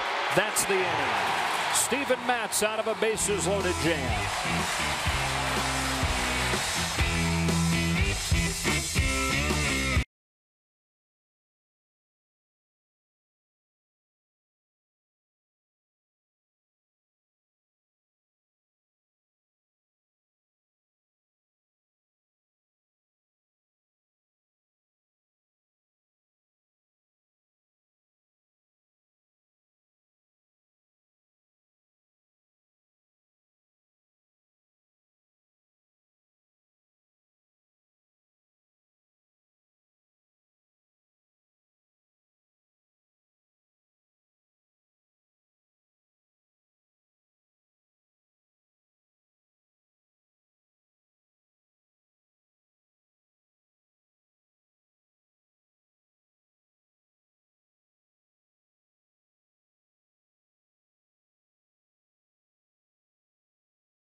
Ready to take on the greatest golfers in the world at the 118th U.S. Open. Live coverage beginning on Thursday, not too far from here. Shinnecock Hills on Fox FS1 and streaming live on Fox Sports Go. You got a favorite? Who's your pick? Wow. It's what a course, first of all. I guess the fairways are just a little bit bigger, maybe, than they used to be, but whew. I know I kind of put you on the spot with that. Less open at Shinnecock. What do we got? Corey Pavin was the last winner there, right? Is that the last time they had the U.S. Open? That incredible shot he hit. Goosen was the last winner there. Ahmed Rosario leading off this inning. 1 ball, 1 strike. I mean, you're the expert. I should ask you who the favorite is in the U.S. Senior Open. I know who mine is. John Smoltz. Oh, you are so kind. Go get it. Can I caddy? Money will do a lot of things to get you. 1 and 2. So you've played there. I have. Yeah. What a place. About 80 miles from here. There's something about the Open and certainly Augusta and all the majors for that matter, that if you love golf, you want to play after watching it. Off the end of the bat, short center field. Gregorius out. Hicks on, taking charge. 1 out. Up comes Todd Frazier, and before the game today visited with some Little Leaguers. So who thinks they can hit one out here? All right, you guys got confidence. I don't know, man. I don't know. Awesome. Good stuff, man. Anybody ever have 6 errors in a game? Isn't that the worst feeling in the world? As you fail, you're going to succeed even more because that next day you're going to come back and even try your hardest. So for me and for you, you guys have all the opportunity in the world. I hope one day I get to see you guys up here. And just enjoy baseball as much as you can, guys, because you never know when it's going to be the last time you're playing. That's how I try and play. So enjoy it. And then they got to watch their new hero hit a home run his first time up. Here he can't lay off, and he's behind 0-2.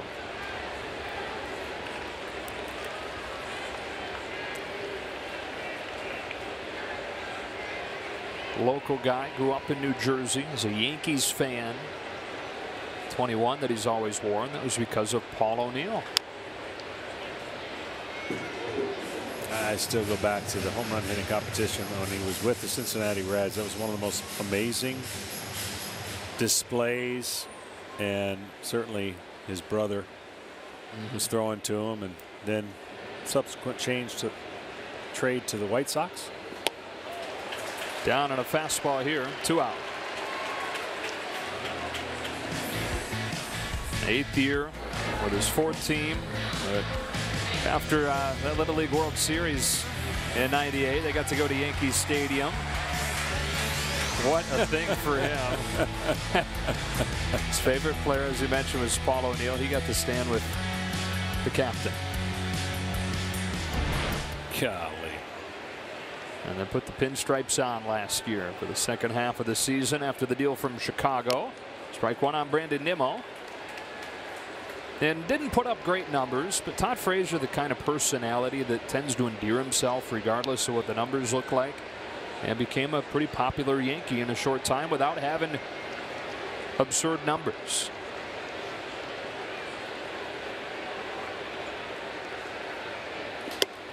Let me tell you something about this performance. No matter what happens for Herman, this is one of the performances that can turn his year around. You give up 3 in the first, and you kind of not only provide length, but shut down the Mets after they jumped on you for 3. You'll look back and you get a lot out of it. I mean, it would be much easier to get a lot out of a shutout and a 1-hitter, but you know, going through not being on your game and Larry Rothschild coming out, and ever since he gave the tip, whatever he gave, it's been working. 1, 2, 3. Maybe the best he's looked tonight. Blowing 95 by Nimmo, retiring the top of the order in order.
Telecast is sponsored by Geico. 15 minutes could save you 15% or more on car insurance. And by Chevy. Chevy has earned J.D. Power Dependability Awards for cars, trucks, and SUVs. Joe Davis, John Smoltz, Ken Rosenthal back in New York, where the Mets have a 3-1 lead. And Giancarlo Stanton opens the 6th by taking ball 1 from Steven Matz. 3, 4, and 5 for the Yankees with Sanchez and Andujar to follow. Bouncing ball cut off at third by Fraser. 1 out. Take a look at our game summary sponsored by Budweiser. Mets getting all 3 of those runs in the first inning with a solo shot from Fraser and a 2-run shot from Cabrera. The lone Yankees run coming from Gleyber Torres' 11th homer in the 3rd. And Steven Matz, meanwhile, at 91 pitches. The season high is 100, which came in his last start. Ready to face Gary Sanchez. And Mets got a run in the first inning yesterday, but that 1 run was all they got. You think, or you thought, it might hold up with Jacob deGrom on the mound. But a misplay, and ultimately what led to Tanaka getting hurt. He got on an error, advanced each base, and then scored on a sac fly. But that man right there, when we're talking about Clayton Kershaw, when you match up Clayton Kershaw's first 119 games to his 119 games, good luck trying to find a discrepancy, or they're all even. I mean, it's almost a dead heat. And we talk about Clayton Kershaw as the best pitcher of our generation, and he's got an opportunity to be the right-handed version of Clayton Kershaw. And you wouldn't think that when you just throw out that comparison, because Clayton has done everything you can do, and his ERA went up. 2 earned runs. Went up. He's got a 30th birthday coming up in a couple weeks. 3-1 in the 6th. 3-1 pitch to Sanchez. That's ball 4 and a 1-out base runner for the Yankees. Down the 4th walk of the night for Steven Matz. It's been part of the issue for him when he struggled this year. Highest walk rate of his career. Release point changes on him a little bit too much. It makes him. It also makes him tough to hit, but it also has the issue that you don't command the ball and your changeup cuts. Curveball hasn't been too much of a problem. He hasn't rolled too many of them, but it's the fastball changeup release point. Strike 1 on Andujar. When he gets on top and doesn't get underneath and push the ball to home plate, he has. Don't be fooled by the 93. It looks firmer to the hitter. Robert Gesellman getting ready in the bullpen.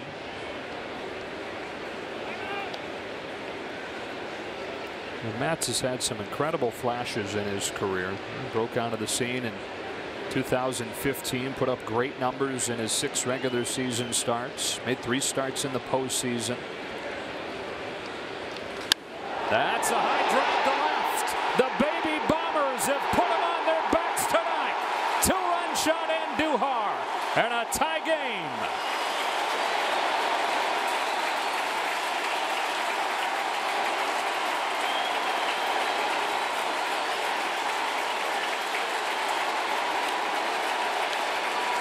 Well, no longer that I said that he hadn't rolled a curveball.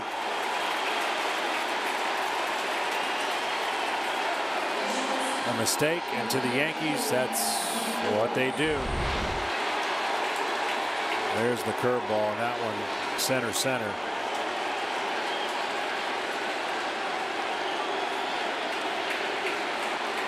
Torres, who has a solo shot tonight, watches as his fellow rookie Andujar ties the game with a 2-run shot. And now a strike on Gregorius.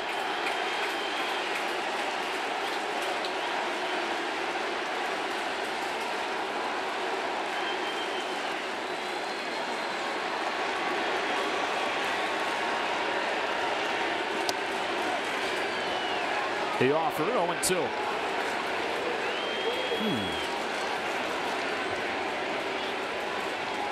Looked like a lot of movement. I didn't know if he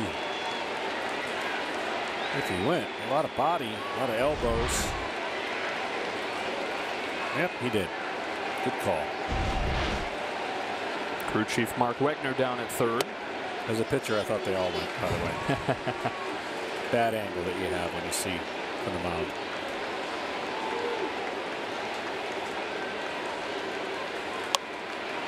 Got his bat on that one into center field.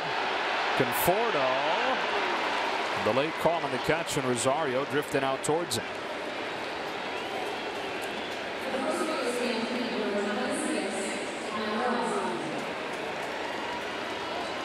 Tied up in the 6th inning. The 7-hitter Tyler Austin coming to the plate.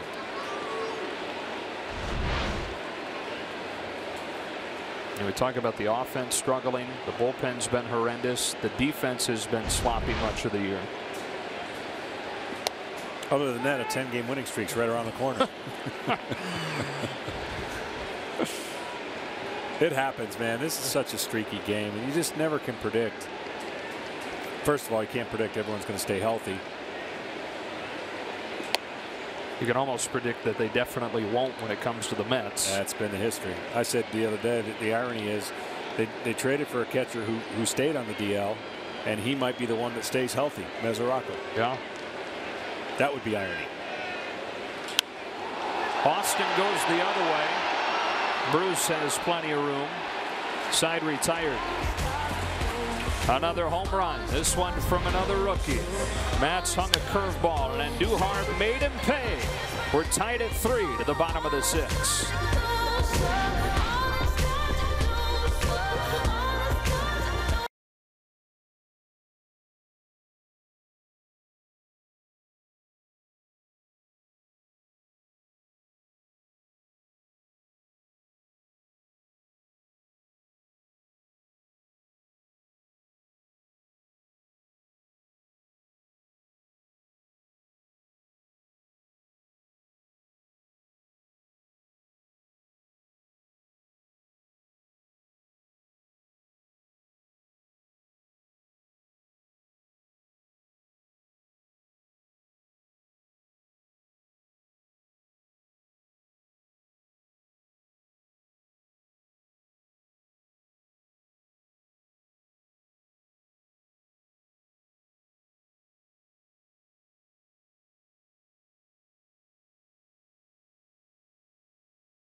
The order for the Mets. Asdrubal Cabrera takes strike 1.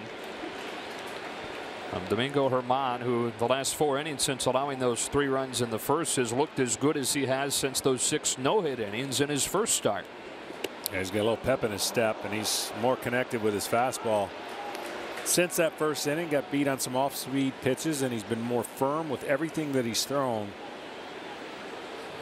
That one he just got uphill, underneath and uphill, threw it uphill. Not a guy who hit a 2-run homer against him in that 3-run first. Asdrubal Cabrera gets ahead 2-1. Best offensive season for him, and really has put together a few good years in New York. 285 hitter, 49 home runs.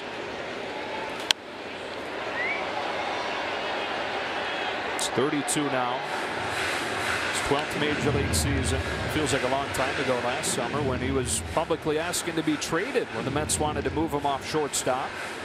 He's playing a good second base now, and he's been one of the lone bright points this year.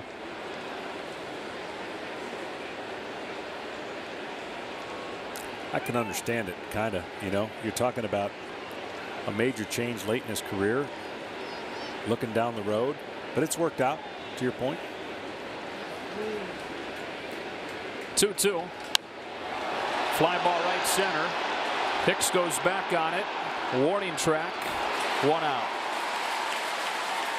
Ken Rosenthal, you've got an update on Yoenis Cespedes. Guys, we talked earlier about how Cespedes is on a rehab assignment at AA. Had 2 at-bats tonight, hit 2 doubles, and then left the game after 2 defensive innings. The reason? Tightness in his right quad. He'll be reevaluated tomorrow. And there's just one big cringe and eye roll from Mets fans everywhere. They've seen this movie before. Jay Bruce on a bounce to first. Tyler Austin 2 out.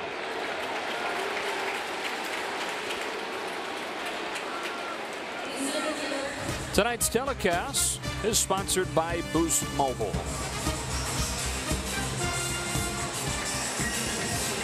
It's like anytime they think they're getting close to getting a guy back or getting things going, something like that happens. I know every player has an individual responsibility to working out and training.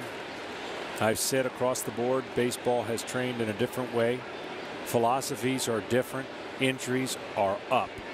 It's amazing how nobody talks about even the analytical way to pitch or the philosophies that exist today and the injuries. That was supposed to be injury prevention. This was supposed to be better, and it's gotten worse, and no one addresses it because I believe the general philosophy is, well, more are coming.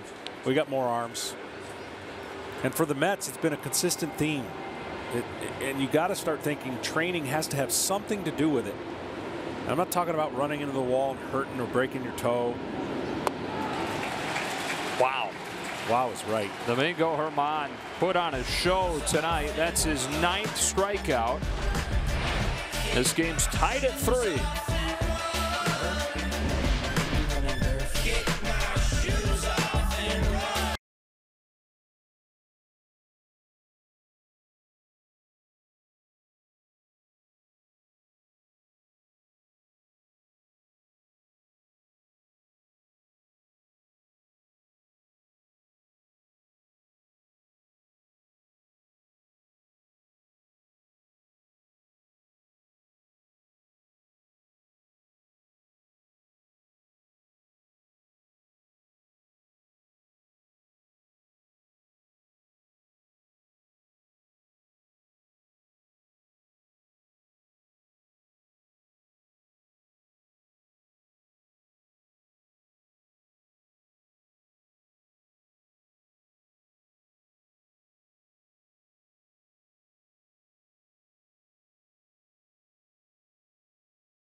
First man out of the Mets bullpen is Robert Gesellman in a tie game in the 7th.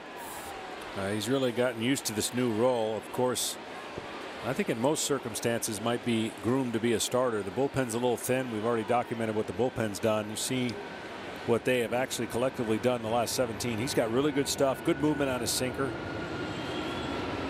And he's got Brett Gardner pinch hitting to lead the inning off, taking ball 1.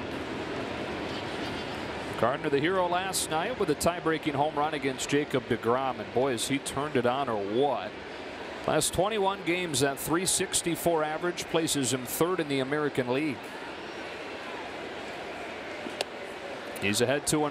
Yeah, last night he got the one pitch that deGrom would like to have back and served it over the fence, broke the tie.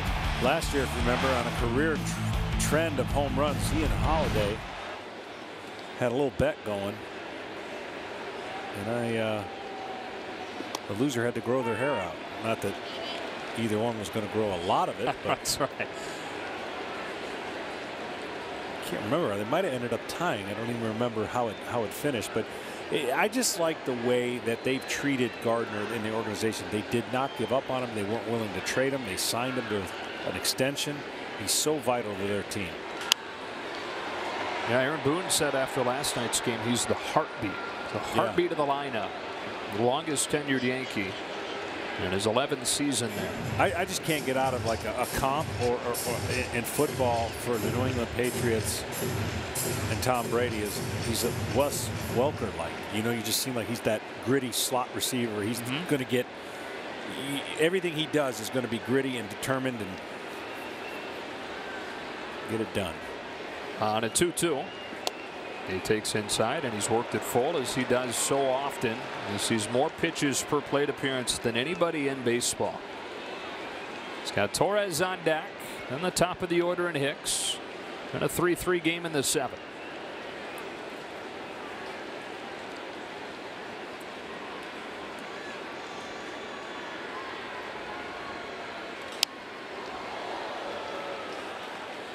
And that's the thing, you know, he does foul off a lot of pitches, and when he's leading off a game, he makes it very difficult for the opposing starting pitcher. But you've got to make him go the other way, because he's not going deep the other way. He's going to get his hits the other way, but his power stroke is definitely to pull the ball down and in.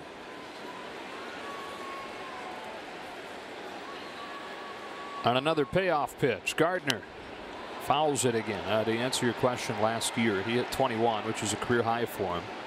Holiday hit 19. Yep, there. Okay. Haven't seen him in a while. Wonder if he's holding up that end of the bargain. Yeah, what that. If he looks like a chia pet yet, or.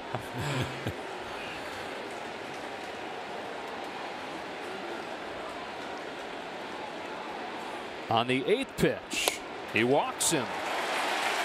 Leadoff man on for the Yankees in the 7th. 2018 FIFA World Cup coming to Fox and FS1. Every match live. Over 300 hours of coverage. The world's biggest sporting event just 5 days away. Right here on Fox and on FS1. Got some lookalikes in the house tonight. That is a spot-on Messi on the right. It's Argentina's squad will debut on Saturday on Fox at 10 a.m. So here's Torres, who takes ball 1 low and away. Speaking of soccer, they're going to have a soccer game tomorrow at Yankee Stadium, which I should have. I guess that's been common. That's happened a lot. I just kind of taken back by in the middle of the season you have a soccer game at Yankee Stadium when they're not there.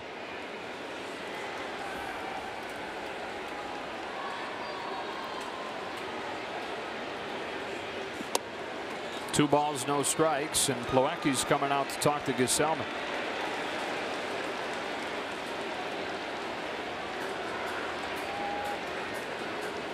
The biggest stars headed to Russia. Portugal with Cristiano Ronaldo. You can watch them against Spain.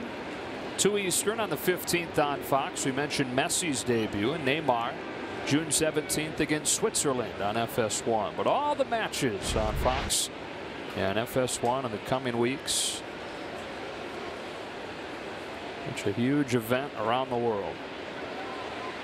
Dangerous count here with a dangerous hitter. Gleyber Torres hits a ground ball that's picked by Fraser. What a start to a double play as they go around the horn. 2 gone.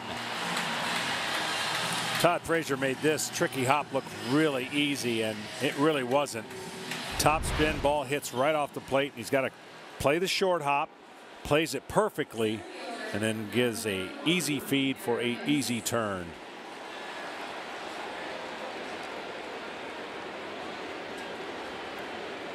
Been a good night for him, and for Mets fans, good to have him back. He's got his solo home run and some solid defense as well. Bases empty, 2 out. Aaron Hicks.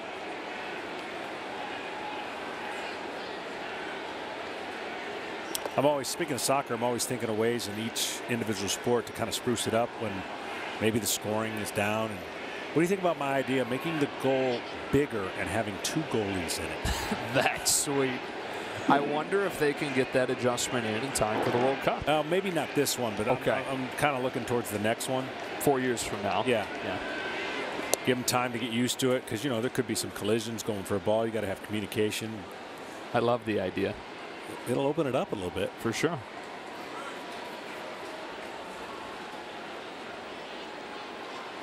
Two and on Hicks. He's got a double and a walk tonight.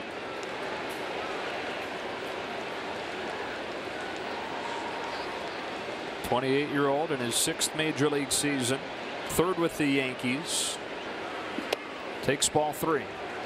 Started his career in Minnesota, and then last season when he was healthy really was good. 266 and 15 home runs in a half season, because he missed most of July and then most of September, 2 separate oblique injuries. 3-1. Well, Gesellman really getting lateral movement instead of late sink. That lateral movement has caused a little lack of command. And he has late sink. That's a better version of it. Some of the others, just when they are lateral, they're flat and they miss wide. Here he comes with the 3-1 pitch, and Hicks pops it up. Some help from his defense in this inning. Robert Gesellman with a scoreless 7th. We stretch. Plenty of soccer coming up in the coming weeks.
Podcast is sponsored by Marvel Strike Force. Download now for free from the App Store or Google Play Store.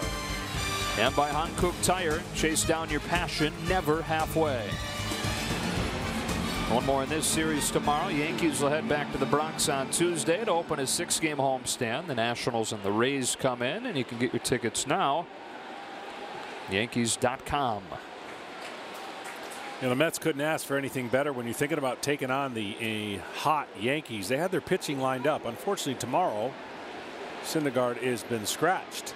DeGrom pitched a great game.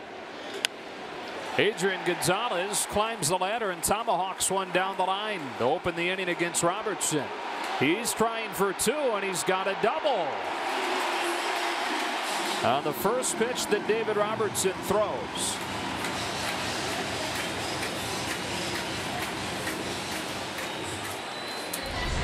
And that's what I'm talking about. A shift on. He goes with the pitch. Hits it to where nobody is standing. He made it a little closer than he would have liked to. This is a good play by Stanton. A little hesitant and then turned on whatever boosters he had left in there. Still a little bit left for the veteran. His 15th year. David Robertson, a veteran himself, and the numbers overall not great, but he's been much better lately. Kevin Plawecki takes strike 1. He's got that power breaking ball, and he's got tremendous cut action on his fastball. And for a short guy, he has a long stride, which therefore makes the illusion that his fastball with cut spin is even firmer to the hitter because he's releasing it so far from the rubber.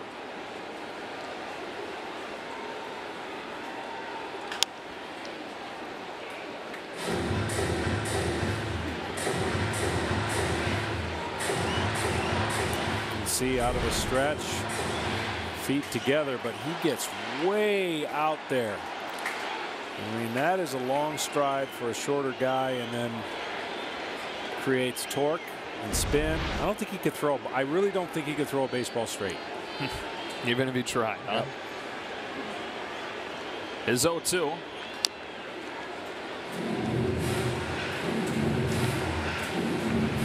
He's in a tough spot because you ideally want to get the runner over to third, but the breaking balls and the 2-strike count has made it very difficult to think about that at this point. So now you're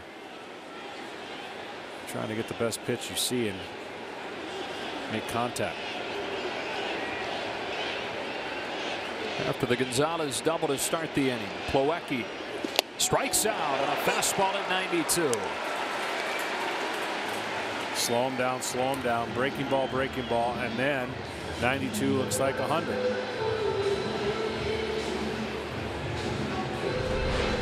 You see this pitch has a little cut on it right there. See that cut, and that's all it takes.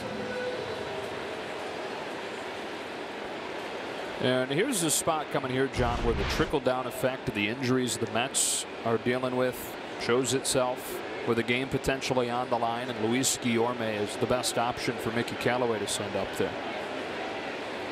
Remember, Flores working his way back, not quite ready. The rare no batting gloves. What do you think? You like the look? Gaddis. I think Gaddis doesn't have any batting gloves. Gaddis, though, squeezes the sawdust out of the barrel. You know, he could break a handle just with a check swing, it seems like. But yeah, you know, nice warm. It's when it's cold I don't understand. You know, those guys that.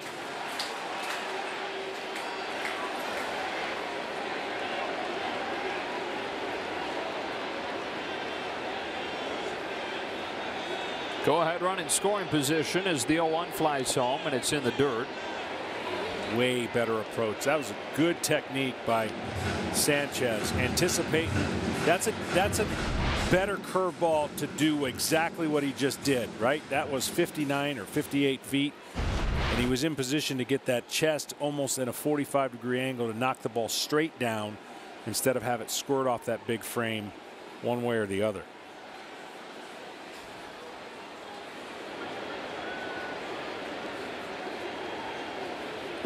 He's put in a lot of work on flexibility in his lower back and his hips and his hamstrings.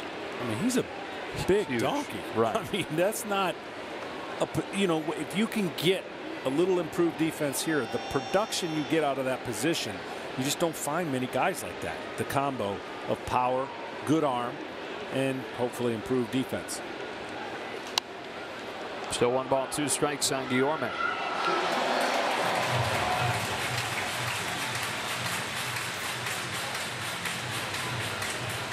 Now the Mets coming into this game on this homestand were 1 for 28 with runners in scoring position.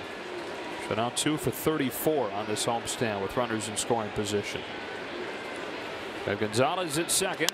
Guillorme lines one into center. Hicks on the move. He'll make the catch. 2 out. Great jump by Hicks. He was playing to the left field side and shallow and got a great jump on a ball that looked like it could find a gap.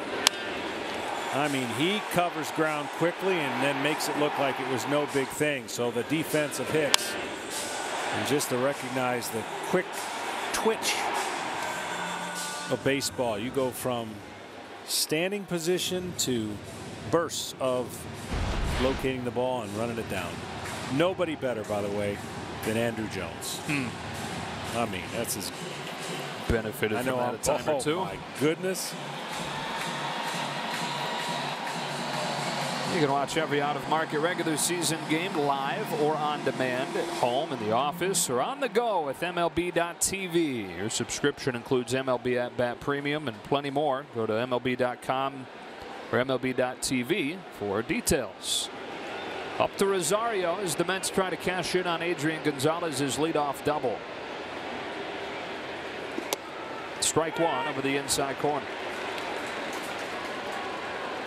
With the shakeup in lineup tonight from Mickey Callaway, the big spot finds Rosario hitting leadoff, not just for the first time as a big leaguer, but for the first time as a pro. He's behind 0-2. Robinson got away with 2 cutters that didn't exactly break in the right way. They backed up and jammed. One got called for a strike. That one fouled off. See if he goes with the big, hard 12-6 curveball here after 2 cutters.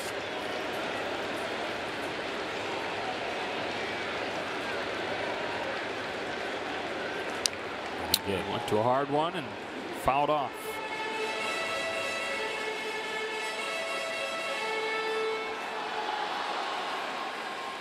I'm not saying I would ever have been a great hitter, but I would have guessed all the time, which probably goes hand in hand with not being a good hitter. But I think at times you gotta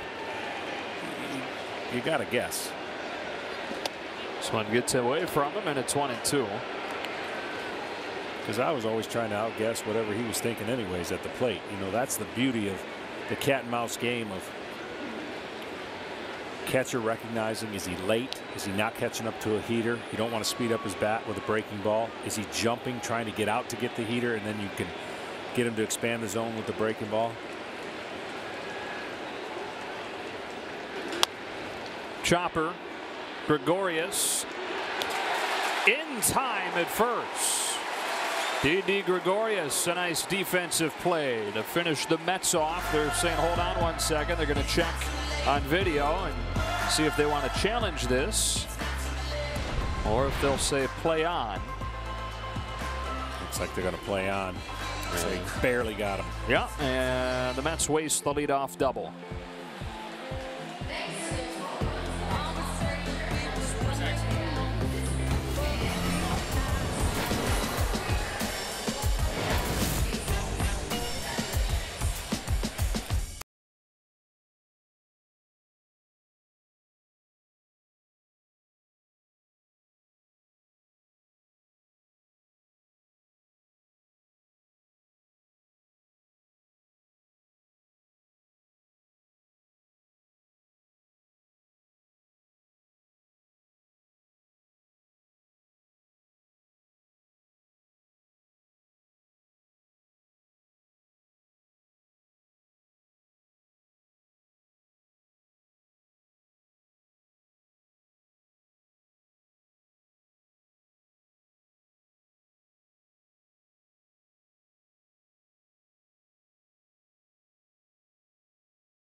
Eighth inning tied at 3. Aaron Judge to lead off against Anthony Swarzak, who just came off of the disabled list earlier this week. And his second game back against the heart of the order. Judge goes after the first pitch. A high drive to left. At the wall. It is gone. An ambush from Judge and a lead for the Yankees in the 8th.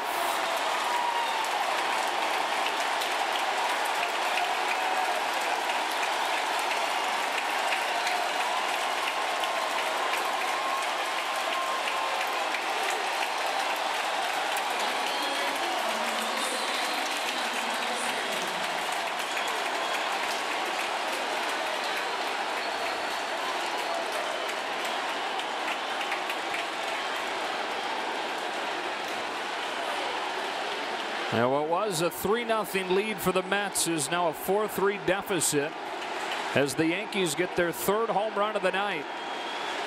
Now Stanton, strike 1. Well, Swarzak throws the small slider that breaks top to bottom. Small break with a fastball over the top. There's the fastball, pretty straight, but that first pitch was not the kind of break in the middle of the zone. You could go up there looking for a fastball and react to that pitch because the lack of depth and the strength of that man makes for a bad solution for a pitcher. Number 18 of the year for Judge.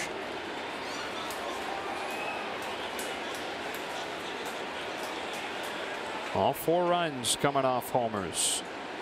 Torres, then Andujar, then Judge. Stanton unable to lay off, 1 gone. And we go back to that home run from Aaron Judge. Yeah, you're going to see where this pitch ends up, and you're going to see why a strong human being over the middle of the plate. Now he's going to crush pitches in the strike zone, and a pitch that doesn't have the depth or break that makes him alter at all. You just can't get away with those mistakes against him. So no matter how many times he strikes out, a mistake is all it takes, and you can see Torres and the Yankees are used to a lot of those. I mean, that's second nature. Home runs are going to come with this ball club just about every game. Gary Sanchez, yeah, they're on pace to hit the most home runs in a single season for any team in baseball history.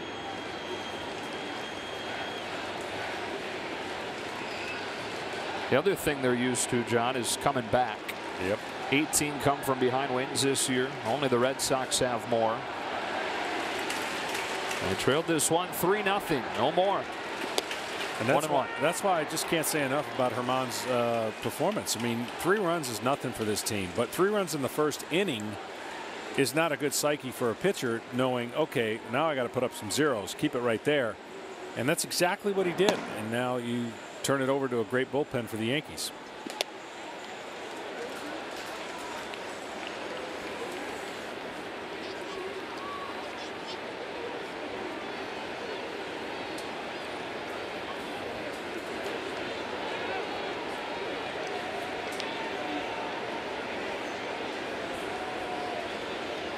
Sanchez walked in front of the home run from Andujar his last time.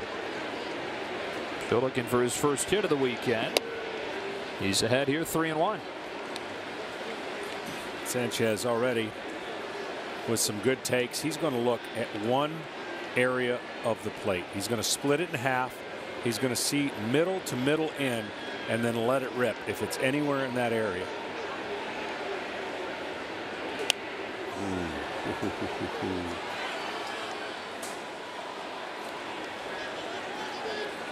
Juicy one. Just high enough. The break didn't come down. If the break comes down like Sanchez might have anticipated, yes.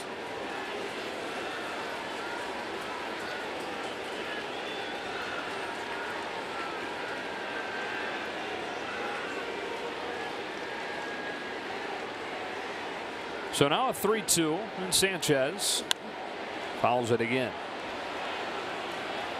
Yankees trying to win their 9th out of their last 10 and move back into sole possession of first place. They're tied right now with the Red Sox winning earlier today. Through the first 60 games, 103 home runs. That is 3rd at this point.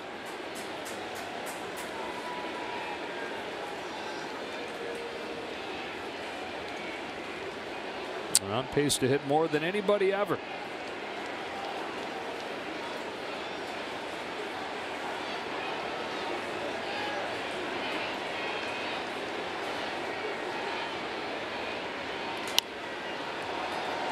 And unfortunately for the Mets and their fan base, with each loss, it's not going to get any easier about the conversations about potentially what does the future hold for their club. And I would think it just ramps up even more the conversations about trading one of your guys and then locking up the other, as far as Syndergaard or DeGrom.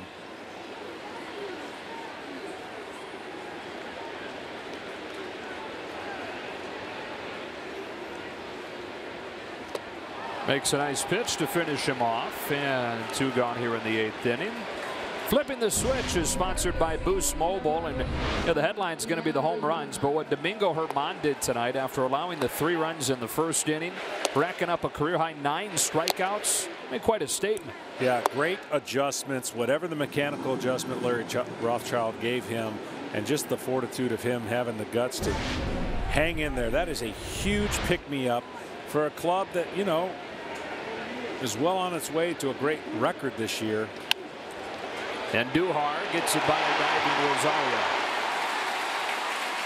But starting pitching is the one question. It's exactly right. And so if they can get enough of it, they feel like they have the pieces in the pen. Betances starting to turn it around. They've got Green, they've got Robertson, they've got Canely. I mean, they've got the pieces to cover enough of what they need. It's more to do about down the road in the postseason, period. Safe to say they're going to be in the postseason. Crazier things have happened. Gregorius with 2 out, and I think the scary thing for both the Yankees and the Red Sox is that they might win 100 games and then have their season end in a 1-game wild card. Yeah, depending on the division. That's why the division is so much more important. Although last year they disproved it. I mean, they came back from a crazy wild card game down 4 or 5, whatever that was, and then they came back down 0-2 against the Indians, and then forced a game 7. Well, had a lead, but forced a game 7 against the Astros. So last year was a great indicator of what this team can do, and they improved it. They've gotten better. The only area that probably could use the upgrade is what we've talked about, their starting rotation. Here comes the 1-1. Gregorius yanks one into right center field. That's down for a base hit. Stumbling in right is Bruce, and that allows Andujar easily to make it to 3rd.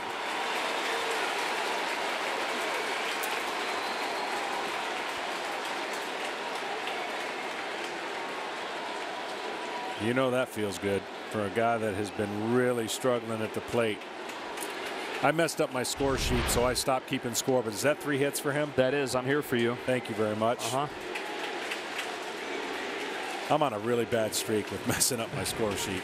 Anywhere from the 5th to the 8th inning, it goes awry.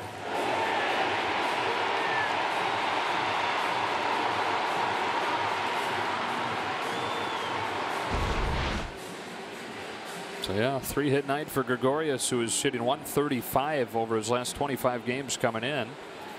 1st and 3rd, 2 out. Mets finish up this homestand tomorrow, and they come back to New York June 22nd, and they'll have a 6-game homestand against the Dodgers and the Pirates. Get your tickets now at Mets.com. We'll be back here for that series, the Mets and the Dodgers. Just hard to believe coming into this series with the Yankees, dead last at home batting average. Dead last. Greg Bird pinch hitting.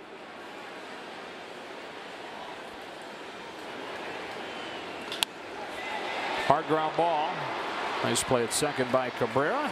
And the inning is over. For the first pitch of the inning was sent to left field by Aaron Judge. His 18th of the season as the Yankees in front.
15% or more on car insurance. And by Charles Schwab. Own your tomorrow. Aaron Judge for the third Yankees home run of the night. This one gives them their first lead. And it's up to Dellin Betances to try and protect it. Never has the front shoulder, as we've talked about, to a pitcher been so important than to this guy, Betances. They've made some mechanical changes to help him command the fastball, which has been the only issue that gets him in trouble. He's got a wipeout slider, but when he flies open, he's vulnerable. You got to make him, I think you got to make him show you he can throw strikes with his fastball before you attack. Yeah. Exhibit A.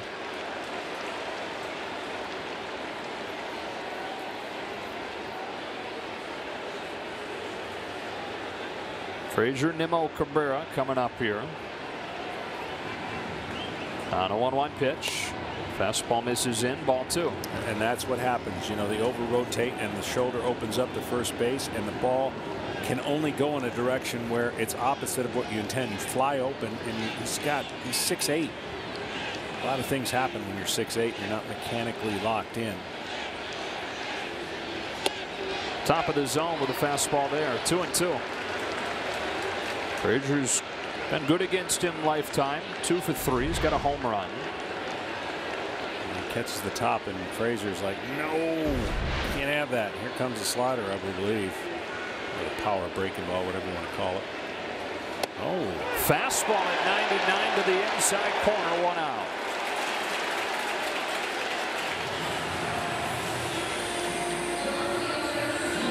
Surprised me and surprised Fraser. Got one at the top of the zone and then he gets one on the inside part of the plate. We've seen this.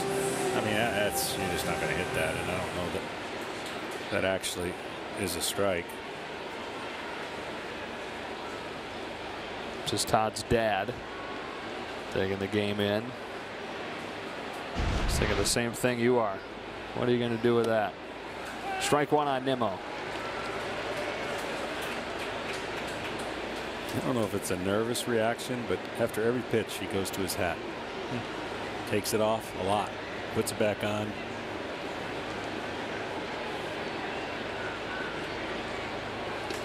Wow. Overpowering. He already did it real quick. He did. Says if he heard you, wanted to sneak it in before we got a shot of it. Director Matt Gangle can't keep up with this. He caught him.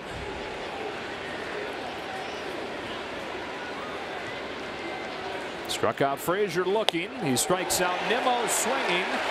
Up and up and up with a velocity 100 for out number 2. He has looked better since the mechanical change, and what an added weapon. You're talking about one of the most dominant relievers in baseball. He went in a funk, lost his way for a while, and if they could find it, wow.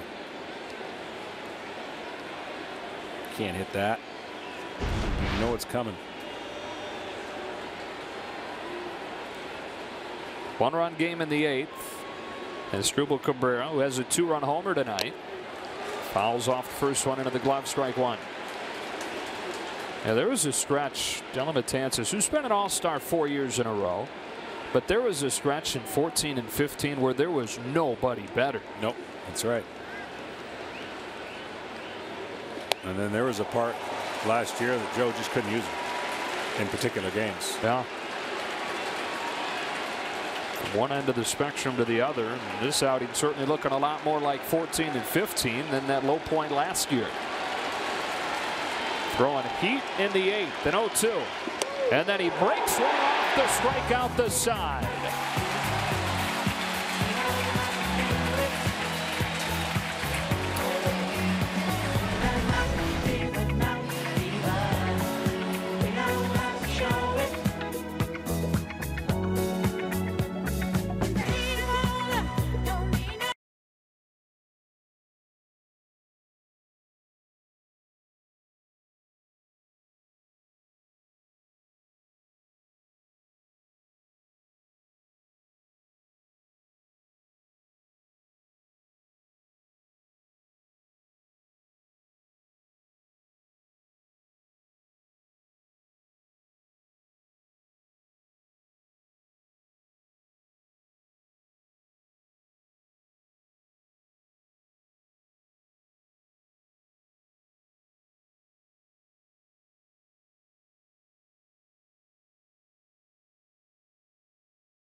It's Jerry Blevins to handle the ninth for the Mets.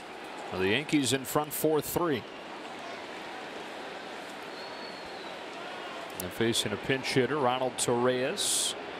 His first at bat since getting called back up, begins with a strike.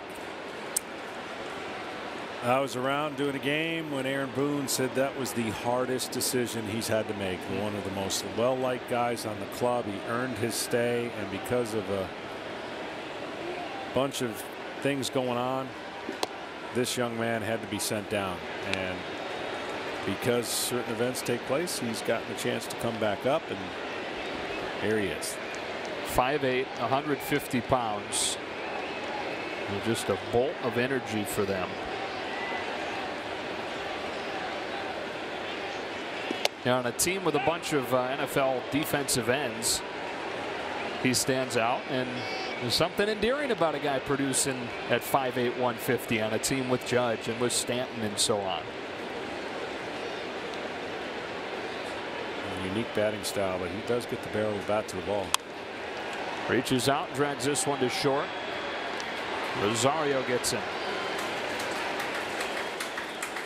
Well, this year marks the Yankees' 10th Hope Week. It's an initiative rooted in the belief that acts of goodwill provide hope and encouragement to more than just the recipient of the gesture. And each day during the Hope Week, the Yankees will reach out to an individual or family or organization worthy of recognition and support. And all outreach in the community ultimately culminates with recognition at Yankee Stadium during a game. A very cool thing they do. 10th year doing it.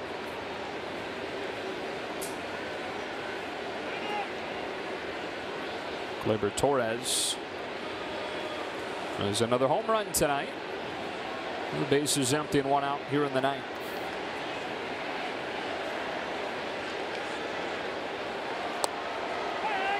Generous corner, strike one.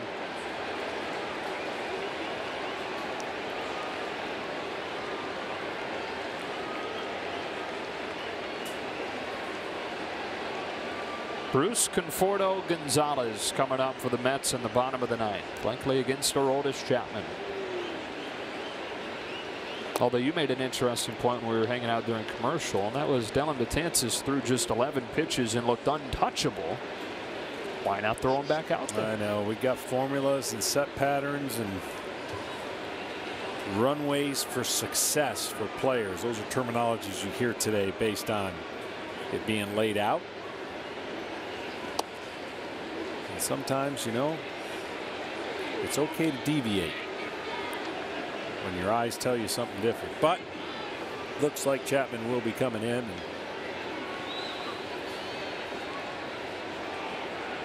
put some traffic on there against him last night. On to 2-1. Torres fouls it off. Out. Got a chunk of his foot. Well, the two young guys, the two rookies, combining to get the Yankees back in this game. It was Torres with a solo home run in the third, and then Andujar in the sixth with a two-run shot to tie it. And leading the American League among rookies together in just about every category.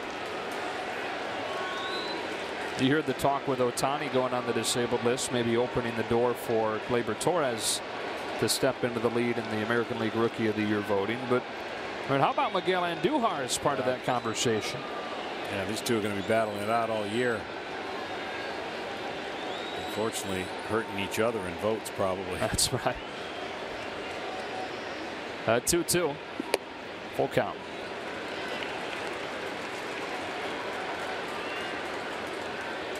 Top of the order, Aaron Hicks due next.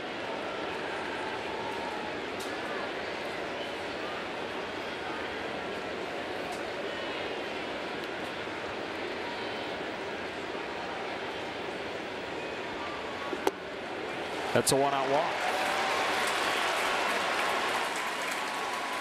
Well, last week, the Little Ferry Police Athletic League and the New York Mets held the inaugural Shannon Dalton Ford Memorial Tournament. The field was dedicated 1 year ago in memory of Shannon Dalton Ford, who was the Mets' longtime senior director of media relations and lost her bout with breast cancer in 2016. After 22 years with the club, Somebody who always brought so much joy and delight to those that worked with her. Her memory lives on.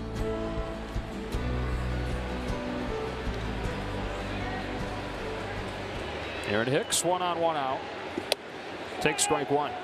Blevins, you've seen the curveball that's late, looks like a ball comes back, and then he throws, just has a unique way, even at 89 miles an hour. Sneaky. We call it sneaky fastball. Sneaky quick.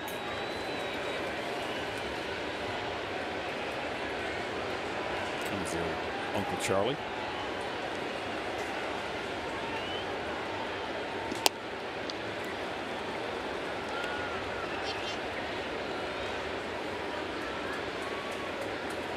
I wonder when it was first called Uncle Charlie. It's got to be after. I'm sure there's a great story to it. Yeah.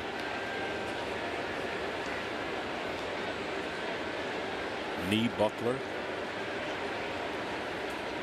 Drop ball.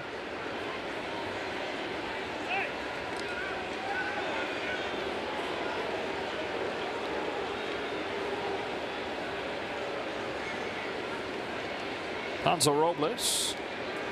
The Mets bullpen has been bad, as we've detailed, but even worse with the injury issues now. Jerry's Familia going on the DL and Lugo having to go back into the rotation. Those are two of the top pieces. 1-2.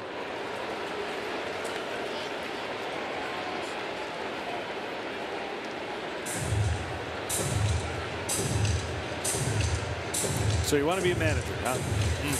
Mickey coming over from the Cleveland Indians, the success that, of course, under his Terry Francona's leadership, I'm sure he's learned a lot.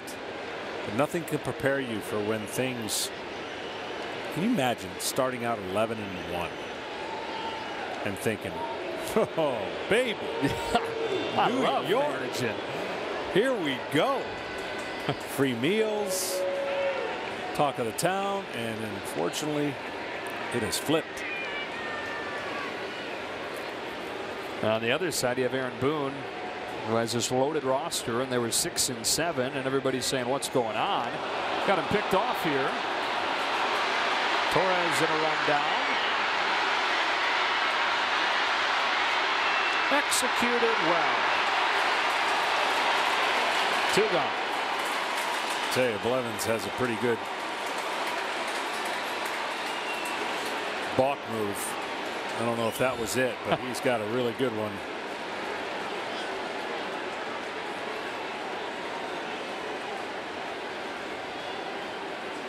Speaking of the new heads in this town, it's the first time New York has had at least one new coach in all the sports in the same calendar year since 1977.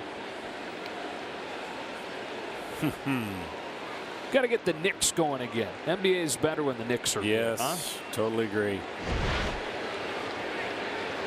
Here comes the 1-2, and Hicks swings and misses to finish the Yankees in the 9th. Bruce Conforto Gonzalez coming up, needing 1.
presented by Hankook Tire. Aaron Judge giving the Yankees their first lead of the night with his 18th home run of the year, breaking the 3-3 tie in the 8th. All the Yankees runs tonight coming off home runs. Torres with a solo shot, and Andujar with a 2-run shot, and then that solo homer from Judge on the first pitch of the 8th.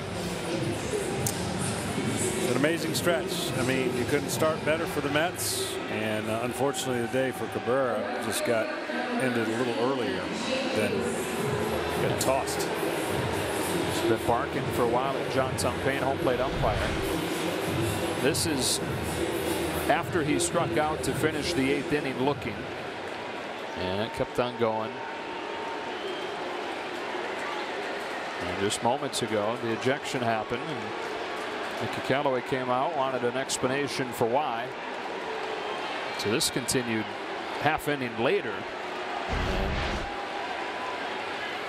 And that does it for him. So a 1-run game in the 9th. Chapman is on and buzzes the tower of Jay Bruce with 99, ball 1. He mentioned after last night's outing that he's been dealing the last 3 weeks with tendonitis in his knee. Aaron Boone said he doesn't think it's that big of a deal because he's been pitching really well while dealing with that tendonitis. Oh my gosh. Well, the block costs him. 2-0. I mean, that's right there. I don't know how he didn't catch it.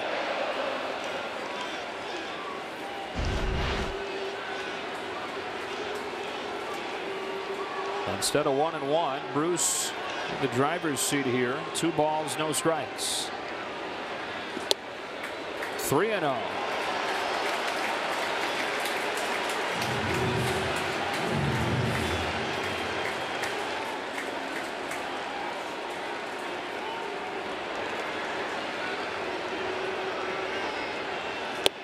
Strike 1. Made some noise against him last night. They had a hit, and he hit a batter. Ultimately was able to get the save, number 16.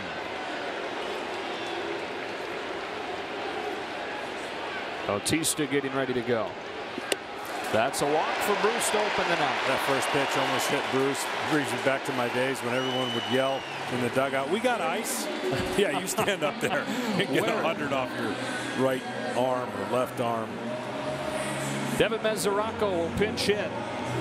And the Mets had that explosion in the first inning by their standards with the home runs from Fraser and from Cabrera, but nothing since. The Mets lineup really gets exposed to high fastballs and velocity. They can't and haven't been able to show the discipline to stay off of it. Swings and misses to those 13 strikeouts. 0-1.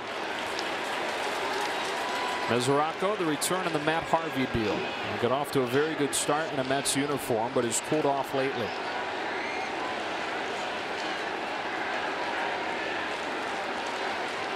Tying run on 9th inning. Chapman's 0-1.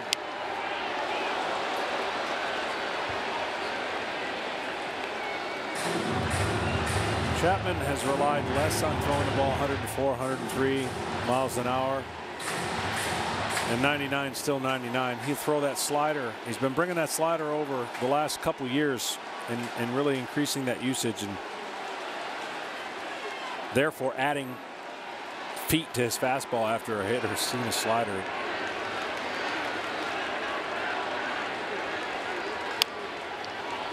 There it was. Grounded foul, still 0-2. And you can understand why a hitter would be out in front of that, because he's trying to gear up for that 99.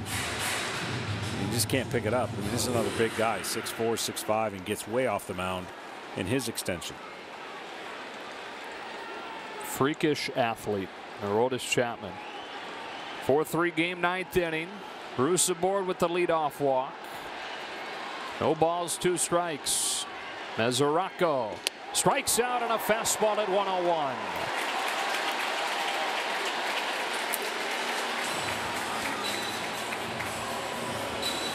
Four seam up top of the zone. Already talked about that.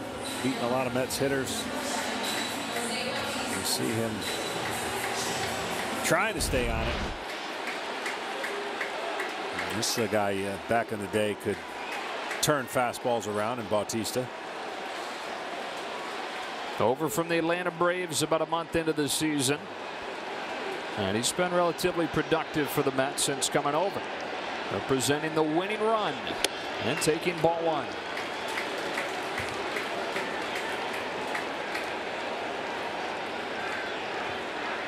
When you face a guy like this, I know it's easier said than done. You got to be quieter with your mechanics. You can't try to swing harder. You're not going to catch up with it.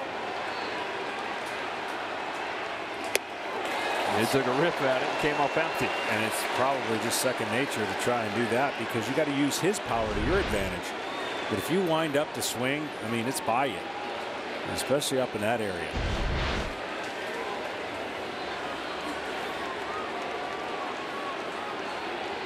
.37-year-old Jose Bautista. Ready for this 1-1. It's a slider, and he offered strike two.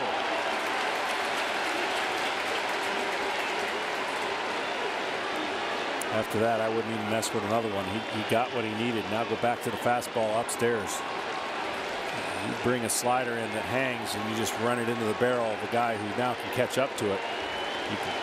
You did what you needed to do, get him sped up. Now try to throw the fastball by him. 1-2. He did, but it was taken for a ball. 2 balls, 2 strikes.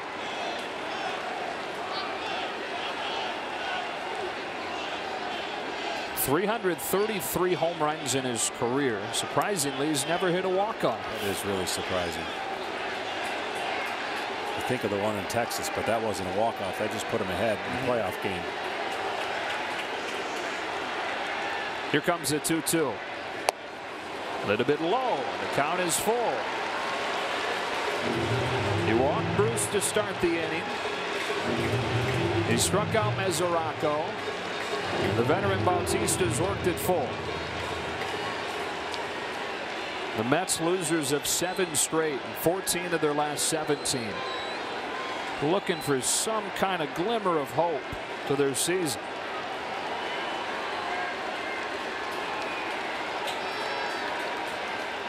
A 3-2.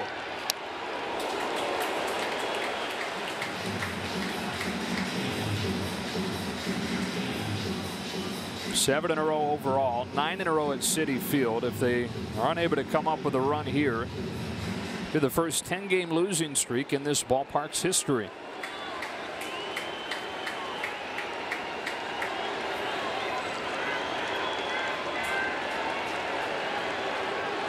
Now on the flip side, the more fastballs a hitter gets to see from Chapman, the closer he gets to timing it. So now you might be more tempted to spin that breaking ball again. 7th pitch from Chapman. He spins it to the inside corner, strike 3.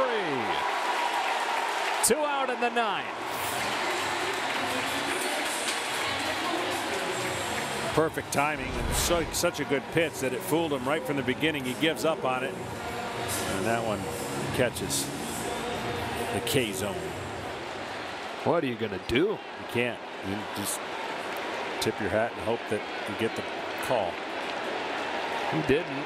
And now it's up to Kevin Plawecki in a 4-3 game in the bottom of the 9th inning. In a game the Mets led 3-0 at one point.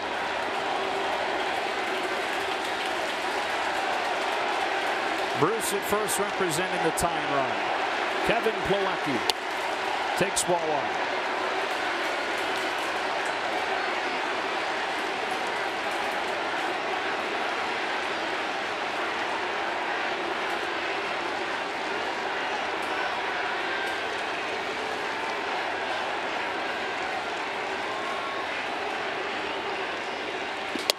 Two and 0.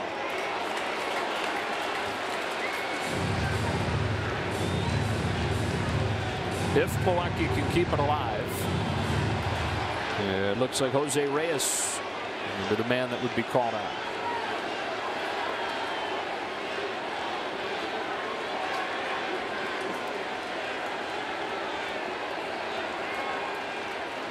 (2-0). Ball 3.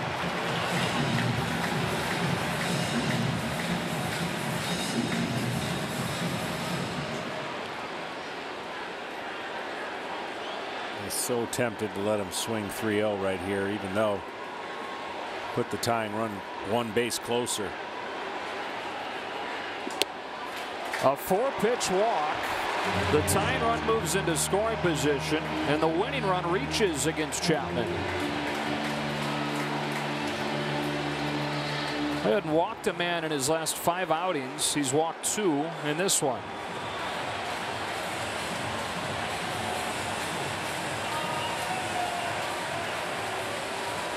And Jose Reyes to the plate.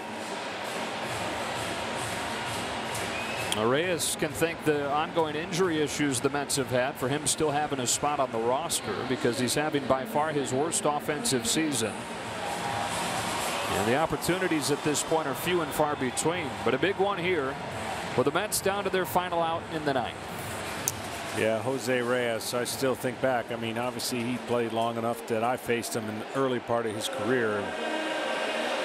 What a threat he was offensively, speed, top of the lineup hitter. And he's really struggled in his reunion coming back to the Mets.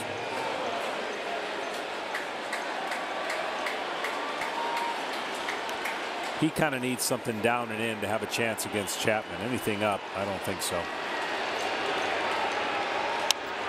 There it was for him. A lot of movement going on with his when he's at the plate.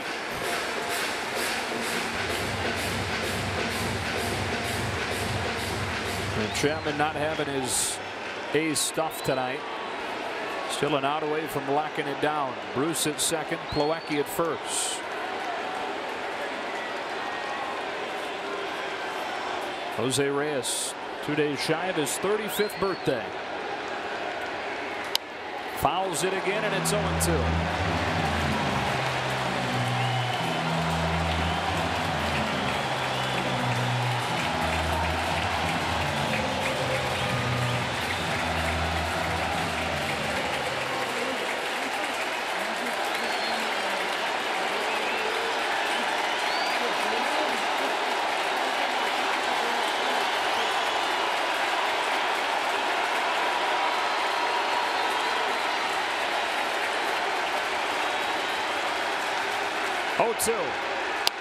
Line drive down the line, foul.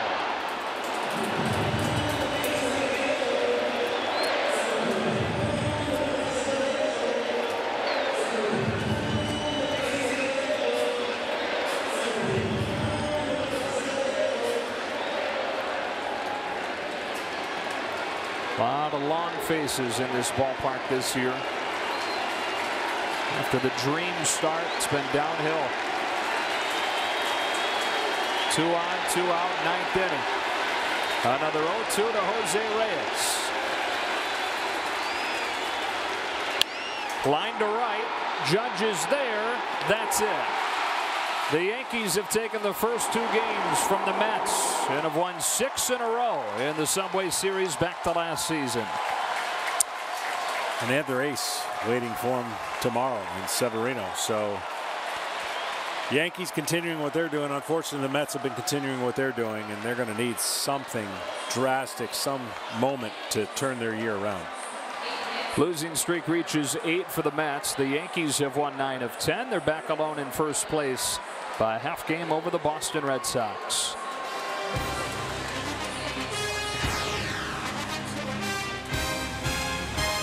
To the Yankees 4, the Mets 3. We're going to send you to break on the other side.